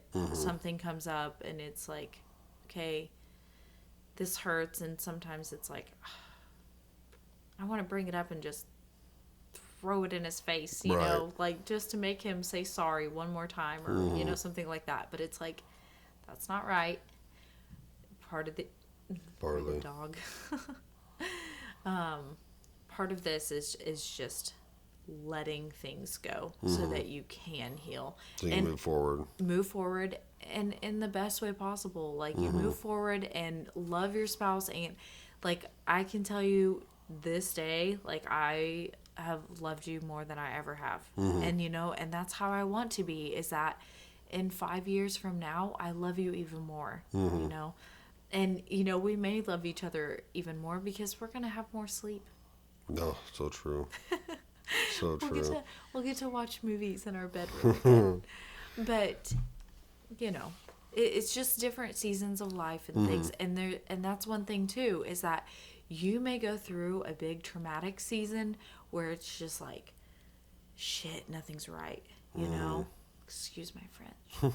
But seriously, it's like, deserves a bad word, because my goodness, it sucks balls. Right. And it's just feels like you're in this pit that you're never going to get out of, but you do. You can. I shouldn't say you do. You can, but you're going to have to work at it. Right. And you have to be willing. Yeah, and that's what we did for months, many months. I don't remember, I can't remember in a day because it didn't happen in a day, but we got to a point where it was like, clearly we're good. You don't bring up the word divorce. Right. There's no more of that. Yeah. That has actually been like completely put off the table. Yeah. Like in a conversation, like you need to have that conversation. Yeah. That this isn't even an option anymore. Yeah. We're past that. Yeah. But we got to that point, and we're in a good enough place where we both were like, okay, we need to continue moving forward. We're good now. Everything, we're not that we're perfect, but we're good, and we're working on it every day. And we realize we're going to work on it every day, and we're going to put in the effort. And once we got to that point, and we were good and stable, I think at this point we had put our bank accounts back together. We did. And he did see how well I am at saving money. She did good with money, because that's when we were like, all right, we need to buy the land and build. Yeah. So we got to that point, and we're solid. If you build a house with your spouse, you have to be solid. I was told that by people in the trades that had built their own homes. I think I actually knew a dude or two who got divorced after building a house because they were like, it just put so much strain on our relationship. And it can for many different reasons, whether you and your wife, is something silly as it sounds, like if you and your wife can't agree on a tile, and you pick a tile and one of you hate it forever, like you're always going to think, oh, they made me pick that damn tile and I hate it. It sounds stupid, but when you're going to live there for 20, 30, 40 years, it can cause a lot of fights, mainly financially. The financial stuff, you have to be so solid on. Like, I've told everyone that wants to build, I almost advise against it. I would do it again. I would do it differently. I would do it again, but I also had quite a bit of background in it. Yeah. Your average person that has no background in it, they have no idea what they're getting themselves into. I think for us, it was really nice that you, with your background, you said, we're going to hit these places this day and go pick out everything. And that's one thing I was super proud of us. We agreed on everything. In one day. Mm-hmm. We went and you said, this is how we're going to do it. You kind of took charge of the day, and then we were just went in. I can't remember where the cabinet place was. Seymour? Yeah, I think. We were there by like 6 o'clock. It was like an hour and a half. Maybe it was I don't remember. Hour and a half, hour 45 drive. But I was like, we got to do this. All of this today. Yeah. We were there at like 6 in the morning. We picked out our cabinets, the color, all the add-ons we wanted, handles, everything. And then it was like, boom, we're going to Metro. Yeah. We went to Metro. We picked out the appliances. We went to the flooring places. We picked out the floor. For the third time. We already knew the paint color we were going to use. Like we had everything picked out. And it was like, we agreed on everything. Made a couple changes as we went because that happens. Things get discontinued and whatnot. But it was like, hey, this has been discontinued. And I was so, I don't want to sound boastful, but just good at what I was doing. I was like, I presented her with options. I know the wood floor was one. I said, hey, we can't get this. We've got like 3 options. The one that looks just like it, the price went from $2 a foot to $8. So like, I don't even want to do that one. But here's two more that are pretty similar and in our Right. price range. Right. You picked one. I was like, yeah, that's good with me. Yep. So we did really good at that. But if you're going to build, you need to be on the same page. Yeah. You do not want to do shit last minute, and you need to plan for the worst. Never plan for the best. Right. It's going to cost more than what you think. Right. Probably quite a bit more than what you think, especially if you're building something nice. If you have a $80,000 budget, you're probably going to stay pretty close to it, 80 to 100. If it's more than that, you're going to go over. Yeah. You can almost Yeah. guarantee it. Yep. So you need to be sound. But we were sound, decided to build. We had always looked at it as we want to build, live in the house for a year, then start having kids. I was pregnant by this point, right? When we went and picked everything out. Yeah. Yeah, I Yeah. thought so. Yeah. No, for sure, because we went and picked everything out. I was like, I think I remember. We had broke being, ground, but we I had think I we was had sick time. that day. I think I had morning sickness like all day. Yeah, no, you were pregnant for sure by Yeah. then. You were pregnant probably by the time we were meeting with a lawyer. Oh Like yeah. going over, Yeah. I don't remember what the lawyer was had like- to do with the house, but We didn't talk- when you go to the bank, there's lawyers was- involved. You have to have a lawyer. Yeah. And Well, it you was deal with because the of bank buying- and Because buying the buying the land. land. yeah, Because we bought the land, but then also used it as like our. yeah. Yeah. So yeah, when we were meeting with the lawyer in the bank, because that was like the first things you got to do. I think you were pregnant Yeah. Yeah. or really close. Yeah. So, but yeah, you got to be financially stable. But we were financially stable, or financially, we were in our marriage. We were stable. Yeah. I mean, all through building the house, we were great. Oh yeah. We did fantastic. The building went great. Again, I put a lot of it on both of us. I guess you were just great with, because I would basically give you something, and it's like there's no 3 days to think about this. I need to know now because I've got to get it ordered and all this. So it was like I need a decision now. You were great at doing that stuff. Again, I hate to boast, but I was great at what I did, and we did just Well, you everything were was in on. that industry Yeah, I was in for the as long industry. as you were for a reason. You are good I at it. cannot express, like, if you're building a house, get a builder. Do not do it yourself. If you don't have experience, in Right. it, If you don't have experience, don't do it just- yourself. exactly. Well, mainly you're going to screw something up. I was gonna say you can screw something up, or somebody's gonna screw you, Mm-hmm. and they are gonna take. They can so easily take advantage of you in a Yep. situation. Just avoid it. Don't put Yeah. yourself in that place. Nope. Totally Okay, avoid it. so we're building. Yeah, we're building. Found out we're pregnant. Pregnancy was awesome. You know, I think we both were just ecstatic, and We didn't plan. We planned on having the house built, Mm-hmm. and we were trying to get pregnant. We were, because we didn't think we were going to do the house, and then we decided we're going to do the house. right. Let's stop trying to get pregnant. Well, that was another thing. I wasn't getting having pregnant. a baby, trying to have Yeah. a baby, can be very stressful. Yeah, and I wasn't getting pregnant. She was not getting pregnant. She had Negative been after on. negative. She had been on birth control for a long time. Don't tell the Catholics that. Right. Yeah. No Catholics heard that. But when you get off birth control, it takes time for things to revert. Some doctors think. Yeah. Some doctors don't. So yeah, I mean, also some people have gotten pregnant while on birth control, so who knows? But a lot of doctors think like it can take time for your body to yeah. revert. Yeah. We had probably been trying like 8 months, We and tried. we're going to tie the testosterone stuff into our relationship too. We 'cause I tried. wanna We bring tried that for in. 11 months. Okay, to get 11 pregnant. months. And finally, I just told her, hey, we're wanting to build now. This was our original plan. Yeah. We're not going to be safe. But this whole attitude of trying, because one, you are so stressed out. I was like, you can't be stressed while you're trying to get pregnant. I personally feel like if you're stressed out, you're just not going to get pregnant. That's another thing. It's women, probably your body's way of being like, you ladies, can't handle a pregnancy right now. If you're trying to get pregnant, don't try. Right, literally, stop trying. Just have sex with your husband and totally enjoy it. Go for the orgasm. Don't go for the pregnancy. Don't. I mean, you can track your cycle if you want, just for your own benefit. I wouldn't even do that. But I Get it out of wouldn't. your mind. I wouldn't.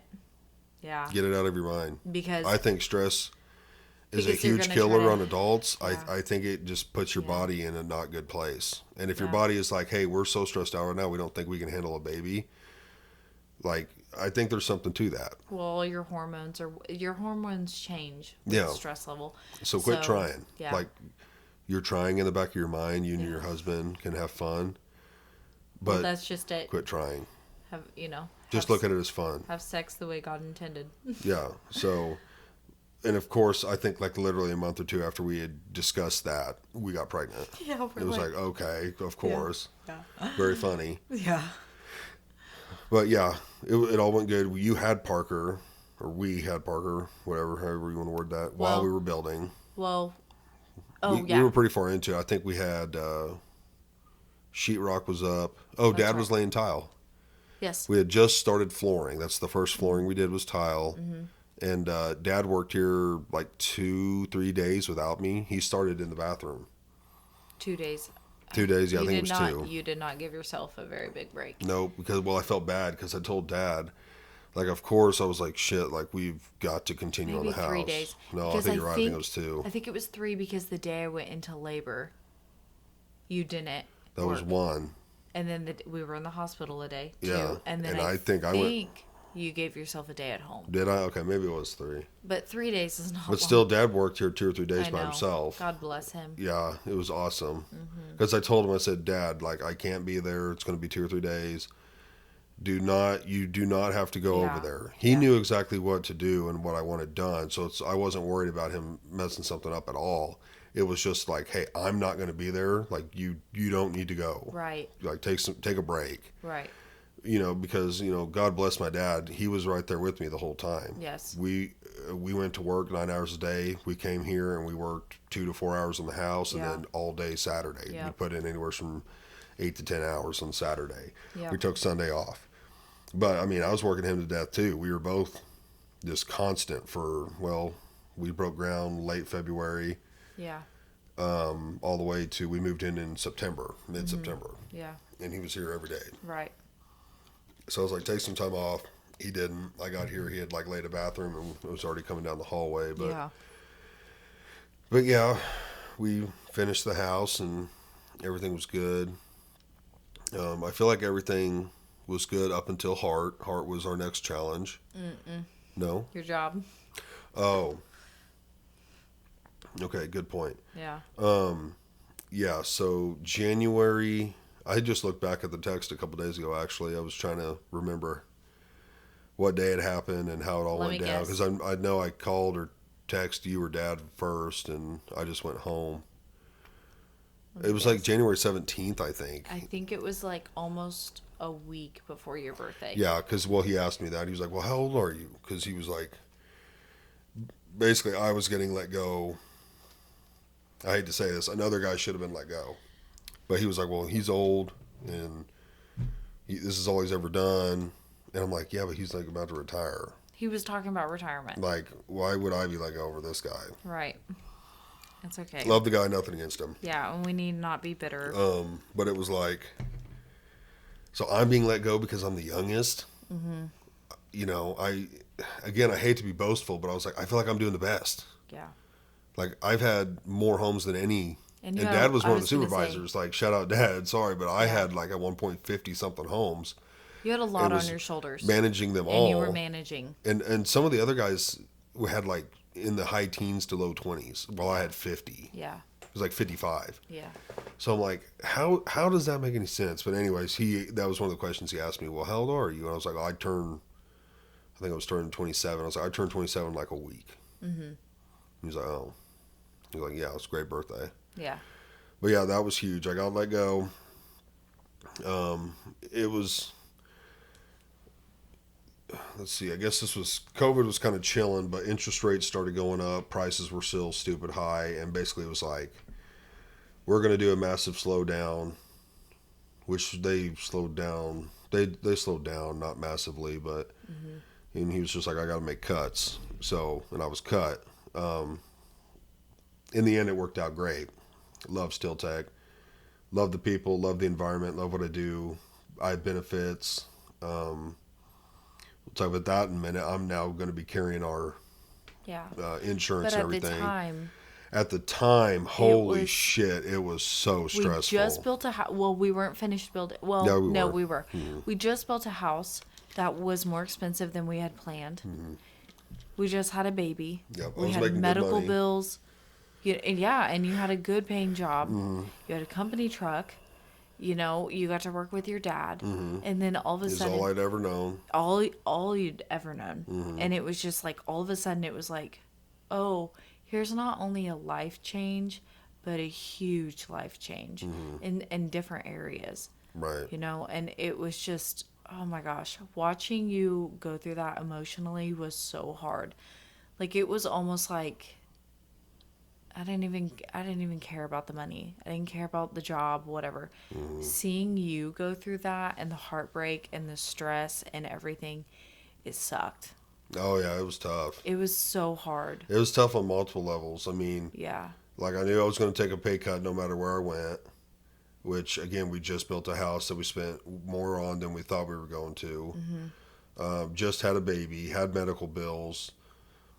So, like, that is the first thing as a man and thinking logically, that's the first thing on my mind is the finances, you know, how are we going to pull this off? Then it was like, I've worked with Dad since I was a kid. Right. Started out literally just going to the job sites to pick up trash and lumber, more as for him to teach me work ethic and, you know, get the job site cleaned up. But, you know, then transitioning into a teenager, you know, like he would let me use a nail gun, then he'd let me use a saw, you know, just slowly taking on more responsibilities. Then it turned into right out of high school, he was like, hey, you know, because he framed homes for many years. And he was like, hey, instead of like framing, or we still frame, but instead of like working for himself, he's like, you know, I know this guy, he's thinking about hiring me. But I told him I'm not going to work for him unless he hires you too. I was like, okay, let's do it. And I was 18 right out of high school, and that's, you know, what we did. We started framing, and then I've told the story, slowly started doing more until we were both supervisors and company And ladies, trucks and if you have a blue collar man, hubba hubba. hubba. Ugh. And, Come home from framing and all tan and oh my gosh, it used to get so dark. Shout Yeah. out Empilio, I was way darker than you. But yeah, it was just life changing. Like I said, the money, the not working with my dad anymore, that was huge because like we lived together for a little bit, but even when we didn't live together, he would pick me up or I'd pick him up.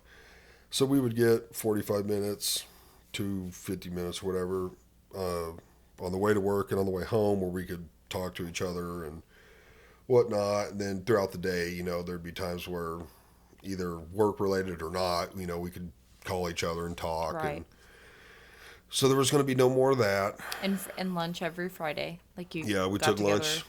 We took a long lunch every Friday. Normally Yeah. we'd have contractors or stuff there and Right. discuss business or whatnot. And so there was no more of that, which I just went and did like a month or two ago. It was really nice. Yeah.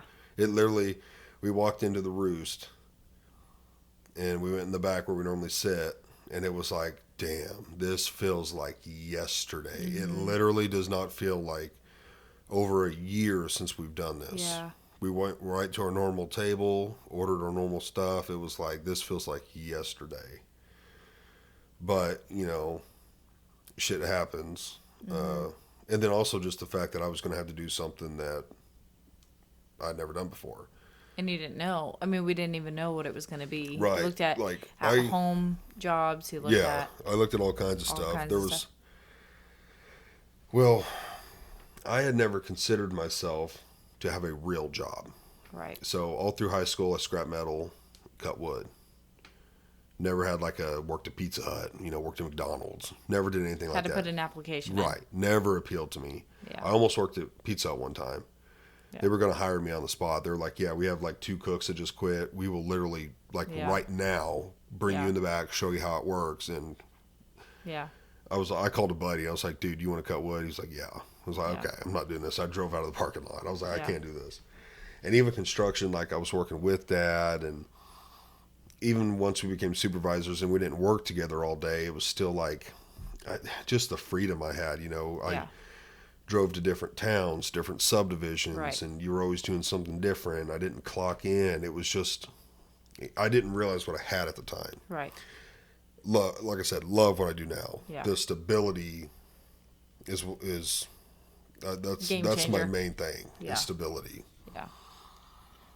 But when I got let go and it was like, okay, I got to get a job, it was like, well, where am I going to work? Where am I going to work that I can deal with the pay, deal with, doing something I like.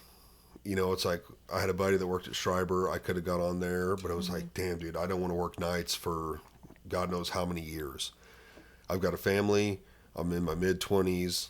I don't want to work nights. And we knew we wanted more kids. So it was Right. like, And don't get me wrong, I was willing Yeah. to do whatever I had to. right. Right. But my boss was gracious enough to pay me for a month. When he told me that, he said, hey, like, I know you just built. I know it's just after Christmas. I know you just had a kid. Whether you want to keep working or not, which I didn't, he was like, I'm going to pay you for the next 4 weeks like you're working.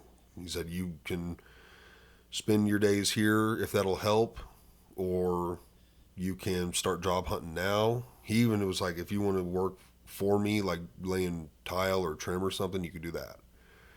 So it wasn't like he was completely letting me go. He was like, you could do something else. He's like, I just can't like keep a supervisor on. Mm-hmm. So, I mean, that was really nice. That's what really got us through to give me some time. Yeah.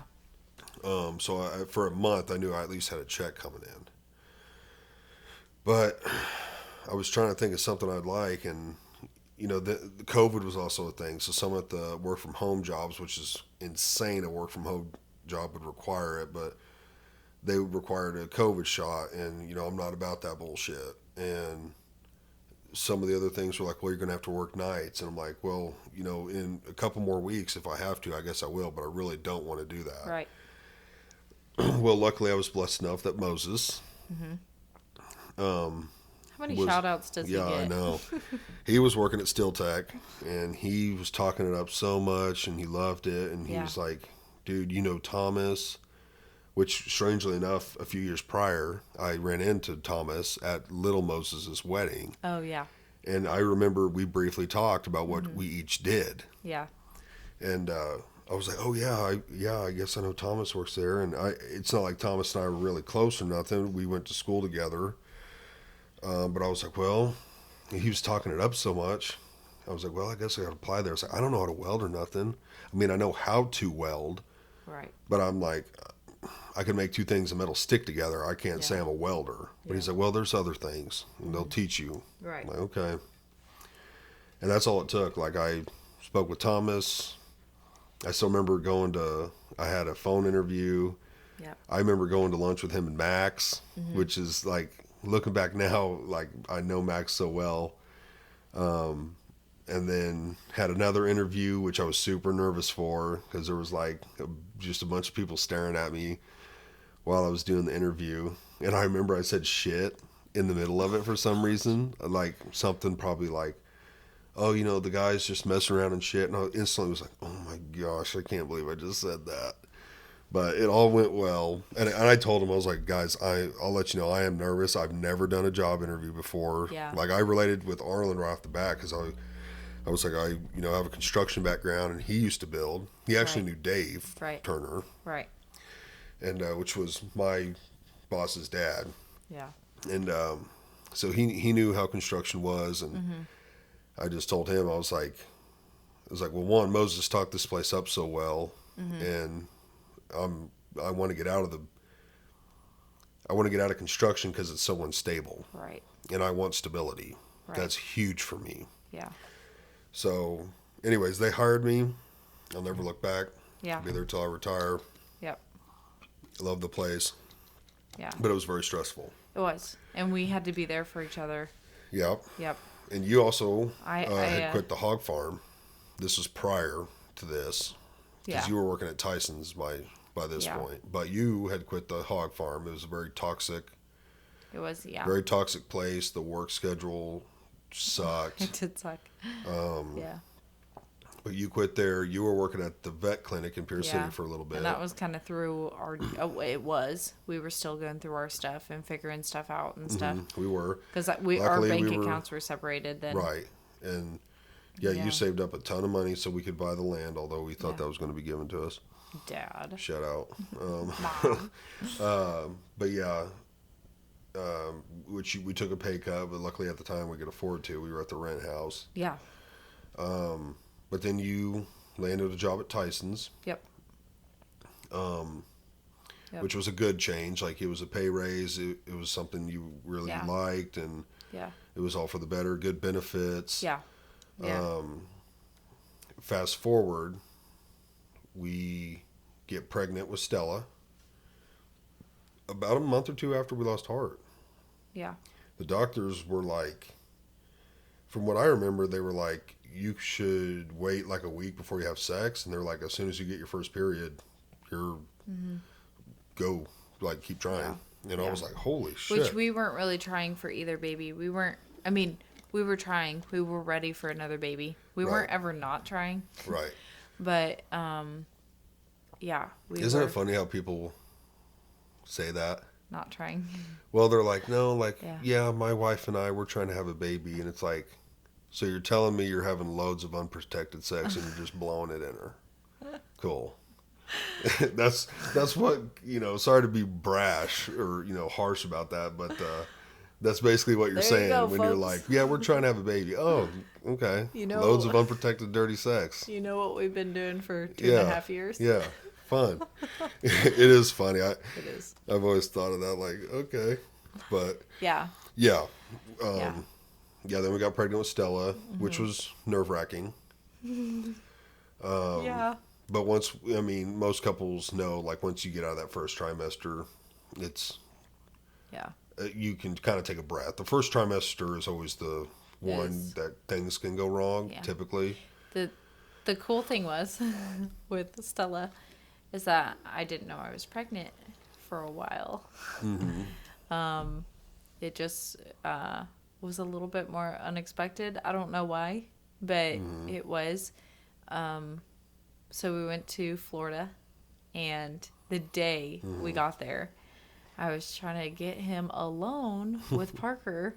And I was like, let's go to the water and, like, take a picture. And he's like, well, Moses and Sabrina can take a picture. And I was like, no, it can just be us. And he was like, no, let's go with them. And I was like, oh my gosh, okay, whatever. And then you're like, oh, are you sure you just want to go alone? See, he questioned me. And I'm like, don't question me, just go with them. I'm just teasing. So, anyways, yeah, we took a video. And I was like, geez. I was like, Parker, say mommy's pregnant. And then Samuel was just like, What? and I was like, yeah. So, I thought I was 6 weeks. I thought I was 6 weeks along at the time. And somebody asked Sabrina if I was pregnant because I had a little bit of a pooch. And I was very offended because I didn't think I was that far along. And I was like, oh my gosh, like, apparently I look super fat. And so, anyways, we get home, set up the doctor's appointment, and we get there. We get to hear her heartbeat. And of course, I'm just like a sobbing mess. What a blessing. And then she's like, yeah, you're like 14 weeks. And I'm like, what? She's like, yeah, you're like almost out of your first trimester. Right. Oh. So, which that was a blessing in disguise. Right. God knew that I would have been a wreck the entire time. Right. So, but anyways, yeah, super, super grateful that I was about 4 weeks further along than I thought I was. Right. So, Yeah. yeah. But that pregnancy went really well. It was funny, like when we got to the hospital, it felt like we were just there for Parker. I mean, it did. we went to the same hospital, Yeah. same door, same window. Like it was like this one was better though because we got the Yeah. big room and I got my own bed and Yeah. everything. Yeah. But it was weird. Like Stella was born, and the dad doesn't get to hold him for a little while. Yeah. Baby goes straight to mama. As long as there's no problems, baby goes straight to mama. Then they take baby, weigh it, measure it, stick it under a heat lamp if needed. And then Go back to mama. Go like to nurse. yeah, go to nurse. There's some things that happen before dad gets to hold her, and I don't know. I hadn't even held her yet. Like everyone left the room, she was still with you, and the only thing I could think about was heart at the time. Yeah. And I don't know why I felt so bad, because Stella had just been born, and it was like nothing against her, but it Yeah, was no. just like We never I got just that. yeah, it was like I could not. I cried while I was there. I was like I could Yeah. not stop thinking about heart. Yeah. That's all that was going through my mind. It Yeah. was so weird. Yeah. Then I got to hold her, and it was Yeah. really nice. But like, I went through I went through days of that when I was pregnant with her, where it was just like, man, he's just all I thought about, Right. and it was just like nothing. I mean, oh my gosh, this sweet little girl, she's amazing. We're so grateful for her. She's healthy. I mean, right now she's got, little virus, but she's healthy. She is just she's amazing little baby. And we're so grateful for her, but that doesn't take away the human part and the parenting part of us missing right. that baby. Yeah. You can, all parents know, I hope they know this, some better than others, know that you love your children all the same. You care for them, you nurture them, like you just want the best for all of your babies. And yeah, with her, it's different. Right. It's selfishly, I miss getting to have all the experiences. But I know that has a better life than any of us here. So, but yeah, but during that time, are we bouncing back to that? Yeah, we can bounce back to that. So, but during that time, I remember, let's see, I guess I had gone about a week, I came home in one evening and I, had started spotting. Well, We're not going to talk too much about it. no, we Okay. can. I was gonna. If you ever wanted to really talk about this in detail, I was going to do another episode about I won't. this. I'm not going in Yeah, much let's detail. not go into detail because I So- do want to talk about it with you, Yeah. but I want to Well, I was give just it more in depth. okay. So, anyways, I came home from being gone one day, and that started, and then it just progressed, and then what happened. Right. But through that time, I have to give a shout out to you because you were just, every day you showed your concern, tried to just be, reassuring to me. And then after it happened, you just did everything right. I know that it was really hard on you too because you're daddy, and you're a big loving daddy, but as the mama, like I told you today, I'm like, it's a pretty traumatic experience. And you just did everything perfect with being there for me and Yeah. making sure that whatever I needed was there. Hey, do you need to go spend time with your mom today? Do you need me? Who do you need? Right. Do you need time by yourself? Do you want to do this? Do you want to do that? And but we have found different ways to keep him alive in our lives. And this happened. Let's see. I started mid to late February. This happened in May. I had just started a new job, and they handled it better than I could have expected. I don't want to say too much about what they did, but Yeah. I did take.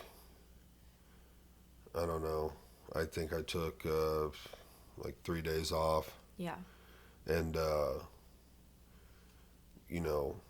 came back. I think I came back like on a Thursday, and it was weird. I think Shane was on vacation. I'm still semi-new. I was nowhere near as comfortable as I am now, but I was on the beam welder like by myself, which again, I was so new, like I just wasn't very fast or knowledgeable or confident yet. So like I could have got way more done now than I did then, but I just was like so not in a mental space that like I just remember I felt slow. I felt like I didn't get a lot done that day. I remember thinking like while I was there, like shit, like I just like it was nice to almost be there to get my mind off of it, but it was like, damn, I just feel like so useless right now. Like I'm not doing much, but um, yeah, they were really good. Yeah. And all the guys there were really, nice. Not, I had like asked everyone to, don't talk about it and bring it up. Like I don't want to talk about it. I was open with a couple guys that I was close with at the time. Yeah. Again, I'd only been there a couple months, and Yeah. that was really nice and stuff. But like I remember, and again, if you want to do a pod about this, I would love to go way more into detail sometime. I think it'd be good for people to hear, like especially people who have faced the struggle, to let them know they're not alone. But like I did call a guy, well, I called Max. Again, didn't know him like that well, but I called him at like 4 in the morning, and I was like, hey, I'm not going to be at work, and just briefly told him what happened, and was crying with him on the phone. I was like, I needed to call you to let you know I'm not going to be at work, but two, like I needed to call someone and tell them, like I needed to get it off my chest. And yeah, it was a cool moment. Like I don't want to say it was a cool moment, but like it was a little bonding thing for Max and I, just over the phone. But yeah, like obviously it's very hard on a woman. It's hard on the man too, in different ways. On her physically and emotionally too. Like for me, like I've got an image burned into my head that I'll never forget. And it's in our bathroom. So like there's times I walk in the bathroom and I'm like it's that towel right there, Yeah. Yeah. So it's tough on everyone. If you ever feel comfortable enough, Yeah. I would love to. And until I am, Because we know people. Like that's what I've had people come up to me. Yeah. Yeah. I'm not and going to that's say what names, I was going to but say. That it's nice to let people know that you're not alone. People have dealt with this. Yeah. I would almost say we were blessed enough to deal with it early. I couldn't imagine, no matter what age, whether it's unborn or born or an adult, like I couldn't imagine losing a child. It almost sounds weird to even say, but like I would much rather lose a child in the early stages of pregnancy than I would late, let alone a toddler or a kid or a teenager or an adult. Yeah. Because then there's more memories and time, but regardless, you lost a child. Yeah. Yeah. And until like right now, like I just don't think emotionally I'm ready. But anybody who has dealt with this and hasn't talked about it or doesn't have anybody to talk about it with, you're welcome to reach out to me. Get a hold of me any way that you need to. I'm fine with talking about it like one-on-one and discussing it. Just know that there'll probably be tears, but I don't mind talking about it. Yeah. Especially if it's going to help somebody. Yeah. I'm totally open to that. And same for me. Yeah. Like I said, I've already had someone. We've had multiple friends and family. Multiple people come up to us and be like, this happened. Sweetie, I went through this. Right. And it is not easy. Right. And you just reach out to me anytime, and I want to pay that back by also being one of those people. Yeah, I've got a buddy that approached me and was like,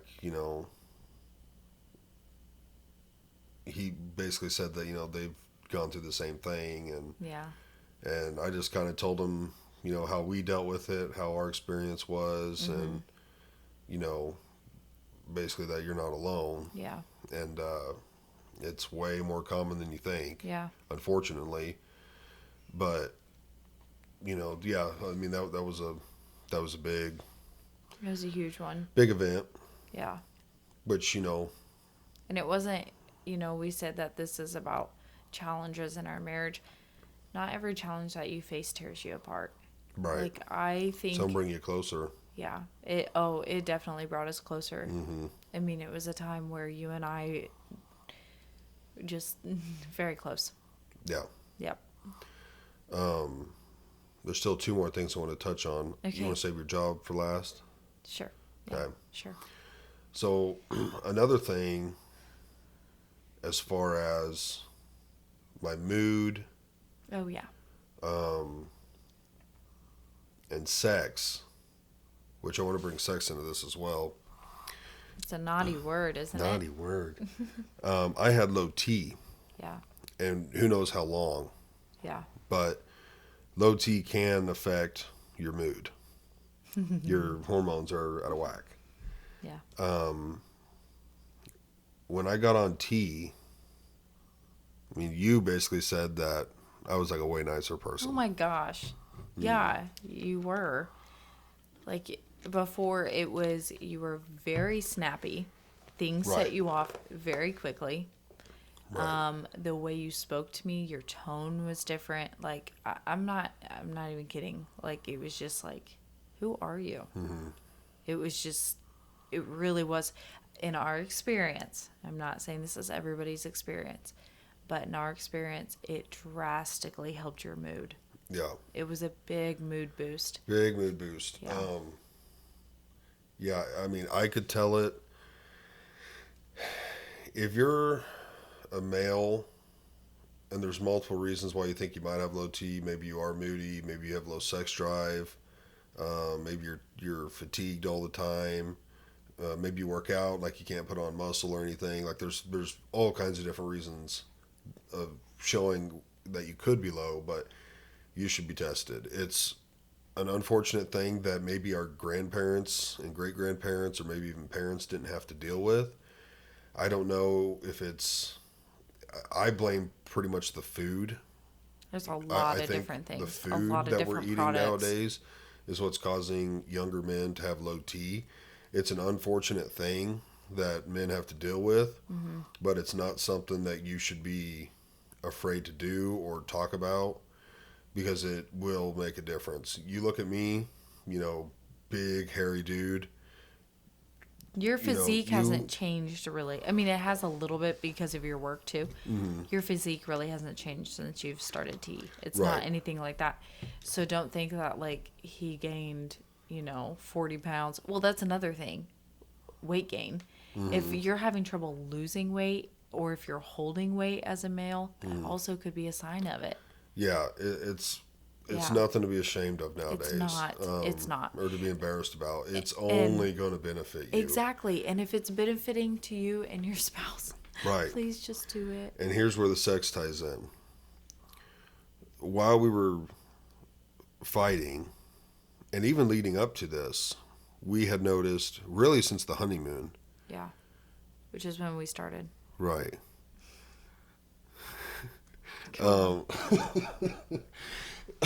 Oops. My sex drive had went way down, Yeah.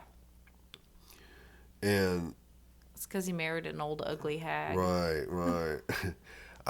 I couldn't put my finger on it, and then once the fighting really intensified, it was like, okay, I don't want sex because I'm Unhappy. unhappy, right?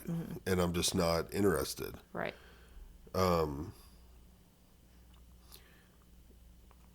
And then even when things got better and we were doing good, it was like it just wasn't interested. And you started out, you would even ask me, well, like, do you not find me attractive or stuff? I'm like, no. Oh, there was a lot of questioning A because lot of questioning. I was like, no, it that went is through not yeah. it whatsoever. it like, went through my mind so many times. Like, when we were away from each other, it was just like, it's me. Like, he's Right, and I not kept- interested in me. I kept telling her, I was like, that is absolutely not it. I love your body type. Like, I love you, your personality, your body. It is not that whatsoever. And you can have low T and have a good sex drive, Yeah. but you could also have like a really good marriage. Yeah. You could have a shitty marriage and low sex drive and like still want it. It's different from Yeah. person to person. Yeah.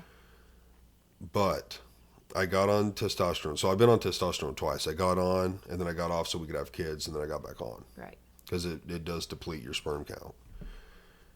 But I got on it before we had Parker and wasn't on it very long because then it was like, oh, well, we want to have kids. I got to get off this. Yeah. You were on it when we got pregnant with Parker. Yeah, I was just getting off of it like Yeah. a month or so later. All of our babies are little miracle babies. Yeah. But I got on the T and it was instantly Oh my god. like, oh, Yeah. this is what sex drive is. Yeah. Like I'd forgotten about it. Yeah. And it was crazy. Yeah. And it's like that now. Yeah. Like I always joke with the guys, it's like every 2 or 3 days I got to be serviced. Like I got to. By day 3, I'm about to bust. So I got on T and it was like, oh shit. Now we're having lots of sex and it's helping our marriage. Yeah. Like a sexless marriage is doomed. Yeah. You're doomed Yeah. because sex is fun But also, it's and it's a bonding time. God called married people to have sex. Mm-hmm.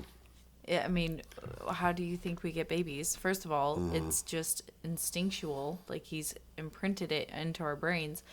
But also, like you just said, it's bonding. It is literally the closest you can be to your spouse. Yeah. And it's meant for that. It is meant to bond. It's meant to heal. Yeah. Okay, let's just be honest. What usually brings us back together after a fight? Almost every single time. And it's not like we go into sex angry. It's not that. But it's just like, okay, I love you. You know? Right. So Let's have good makeup sex. exactly. But yeah, I mean, that's, at least for us, that's like one of our healing things. Yeah. But it really is It's that. a big deal in a marriage. Like once I Yeah. got on the T and really got my sex drive back and we were doing good. Yeah. So it was like a double whammy at the time. Yeah. I had the low T, which like naturally made me have a low sex drive, and then 2, when we're fighting all the time and I'm pissed off at this person, it's like I don't want to have sex with them. Yeah. And I'm it was pissed and I just don't have any interest. It was crazy because, you know, a lot of people are like, kind of associate testosterone with steroids. And the mood that it puts people in, like, that it, like roid rage. right. It's not that right. at all. It's not that. It's not. And I know that it can cause different kind of mood enhancements with men. But with you, it was just like, and which I was nervous about because I was like, you're an angry person. I don't know if you should get on this. And then you got on it and you're like this big old teddy bear who was like giving me hugs and kisses and asking me how my day was. I was like, who the fudge is this? Yeah, it's a game changer. Yeah. And that could have been a lot of like our problems was just that, but I would have never We would have never I guessed just that. would have never thought of it. I literally No. spoke to someone who was a nurse and was just kind of telling her Yeah. some of the things I was dealing with, and she's like, well, she's like, that could be a hormone thing. Like you could have Yeah. low T or something. I was like, low T? Look at me. There's no way. Yeah. Like a, beard, hairy Right. all over, bigger guy, Muscly, good yeah. muscle, don't work out, but Yeah. like good muscle tone. I was like, Yeah. Yeah. there's no way I have low T. And she's like, well, it doesn't hurt to get checked. Right. I was like, all right, well, I'll give it a try. I was like, I guess it won't hurt nothing. It turns out it was low, and Yeah. my doctor was cool enough. He was like, let's do this, and Yeah. and then even when I got off of it, it was like, hey, as soon as you're But ready, we you- can get you back on it. Okay, we should mention that there are different options as well. With Samuel's, his is a pituitary gland, and I don't know if that's like all testosterone issues. I don't know. I'm Yeah, I not don't a know. doctor. So his issue with his low testosterone was a pituitary gland in his pituitary gland. And so they put him on a medication to help with that, kind of produce that naturally. No. Yes. No, let me back up. Well, after. That was after the right. T. Right. I know. Yeah. Right. Okay. So, anyways, because It's not worth it. well, okay, but if you don't want to go on testosterone, you may talk to your doctor about something like that. Yes. That's what I'm saying. Yeah, Is that there especially are if you're different wanting options. to have kids. Exactly. Because having Because- kids on T can be difficult. Yeah, Not yeah. impossible, can be difficult. Yeah. There is another option. I stopped taking it because the generic brand, their lease or whatever, I don't know how it works. Yeah, They I weren't know. able to keep doing it. Only the name brand was allowed to do it. It was stupid expensive. Right. And I was like, I feel no effects of this. The only thing it's supposedly helping me do is keep sperm, like make sperm. So I was like, I'm just going to quit taking it because For I'm not it- paying that yeah. to feel nothing. It didn't not do anything. I will say that. No, it didn't not. Oh, like it might you have done say, a little, but you I didn't it feel definitely nowhere near as good. it kept your mood, and Yeah, I don't Yeah. think it kept my sex drive like T did. not like testosterone does. Yeah, No. but it did help keep your mood. But it didn't do your energy boost as much or your sex drive. Right. So, but there are different options, and to like just talk, especially like I know some people that I'm like, your whole mood thing, it really could be like a hormone thing. It also could be a vitamin deficiency or some sort of other. They also like vitamin D was one that they right. Yeah. Yeah. Yes. No, zinc was another one. Zinc and vitamin D were both ones that help with well, vitamin D is mood, but zinc was sperm. I think so. Right. Or testosterone, natural Yeah. testosterone. But at booster. the end of the day, your natural things like taking a little bit of zinc or, taking one of those brands that claim to have horny goat weed in it, like that kind of stuff is, you might get a few points, a dozen Well- points. It's, when I say points, like a male my age, the low end would be like 250, the high end would be like 1100. It differs by age. The older you are, the lower those numbers go. When I got tested the first time, I was a 199. I was like right below 200. 200 is the number where they will or won't do it. And he's like, well, you're eligible for it. The second time I went in to test, I was like 150. The But- natural stuff is not going to do But anything. like you said, there are a lot of studies that say a lot of the products that we consume or apply onto our bodies or we're around have a big effect. So Yeah. you may get a natural effect if you cut out a bunch of crap. Yeah, I'm not So saying that. that's what I mean. Yeah. I agree with you that like the natural stuff is not going to work as well Right. if you continue just like different things that we've heard, different Mm-hmm. foods, and cologne actually, Mm-hmm. or artificial scents and flavors and different things like Yeah. that. They can have an effect on your hormone balance.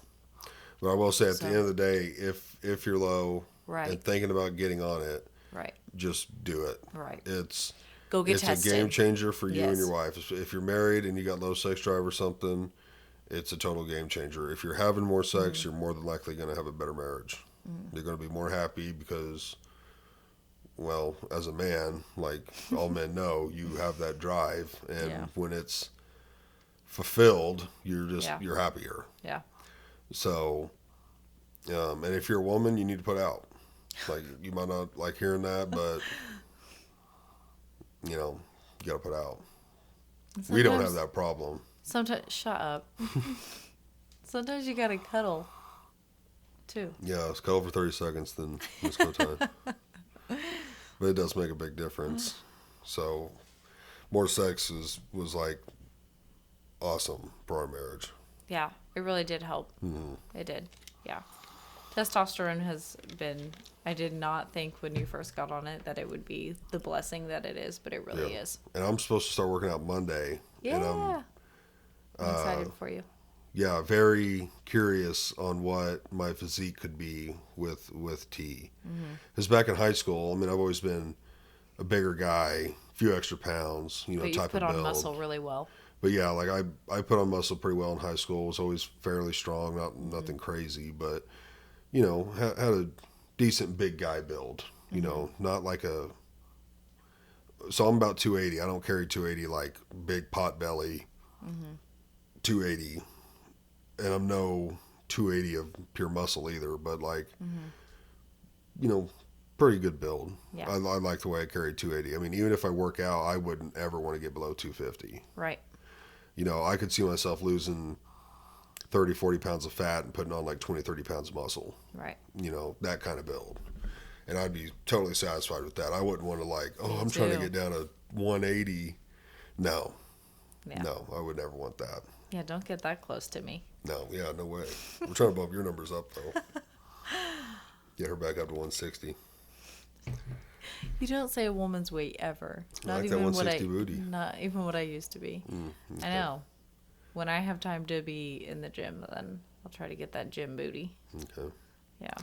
Well, the last life-changing event that we're about to enter. Calm down, Stella. Oh. She gonna let us talk? Yeah, Yeah. she can let us. She get hungry. The And last sweaty. life-changing event that we know of that we're about to enter, Our most recent. most recent, is you are about to get a new I'm job. doing a job change again. Yeah, Yeah. hopefully the last one you ever do. Yeah, it hopefully sounds it is. like it's going to be a really good deal. We're not Yeah. going to get into Yeah. finances or nothing.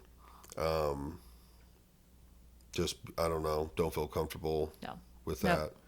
But it's for the better. Yeah. I get to leave the- Tyson's. The company is local. It's in Pier Yes. City. Yes. It's got just awesome benefits. The environment seems awesome. I think Yeah. you're going to do really good for that place. We're actually probably going to do some promoting here on Yeah. the pod Yeah. for that business. One for you to help grow the business, and then to help the business itself, of course. I mean, if it's doing good, you're doing good. If you're doing good, it's doing good. Yeah. So maybe in the next month or two, somewhere around there, we'll Yeah. probably do some promotional type stuff. Maybe even go there and do something. I don't know if it'd look like this, but Yeah. Probably not. probably not with these. I might need to get like little handheld mics Mm-hmm. or something, but do something there and promote it. But yeah, so like I said earlier, now the insurance is going to fall on me, Yeah. which I never would have thought it had been something. Maddie's always had a job that had insurance. Yeah. I worked in construction. There was no insurance. Yeah. So that's kind of nothing really changes. I mean, financially, some things change, but it's weird that I'm now the one I know. covering the insurance. Yeah. I never thought Yeah. that'd be a thing, but it's going to be a new chapter. I think the first year or so, it'll be a little bit of adjustment. But after that, I think it's going to be really good.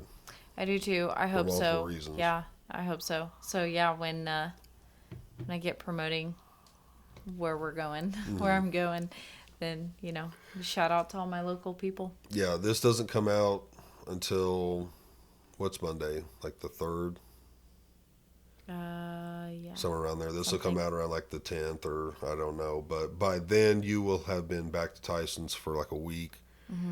You'll have turned in your 2 weeks notice that Yeah. first Monday you're back. Crazy. And so, like, yeah, from about 2 weeks from then, or a week from when this comes out, a week later, you should be starting your new job. Yeah, So, yeah, we're excited about that. we are. Yeah, we are. I'm nervous about it just because it's something new. But yeah, since this is all relationship based, I'll throw in that I'm really grateful that I have you with me and we are where we are.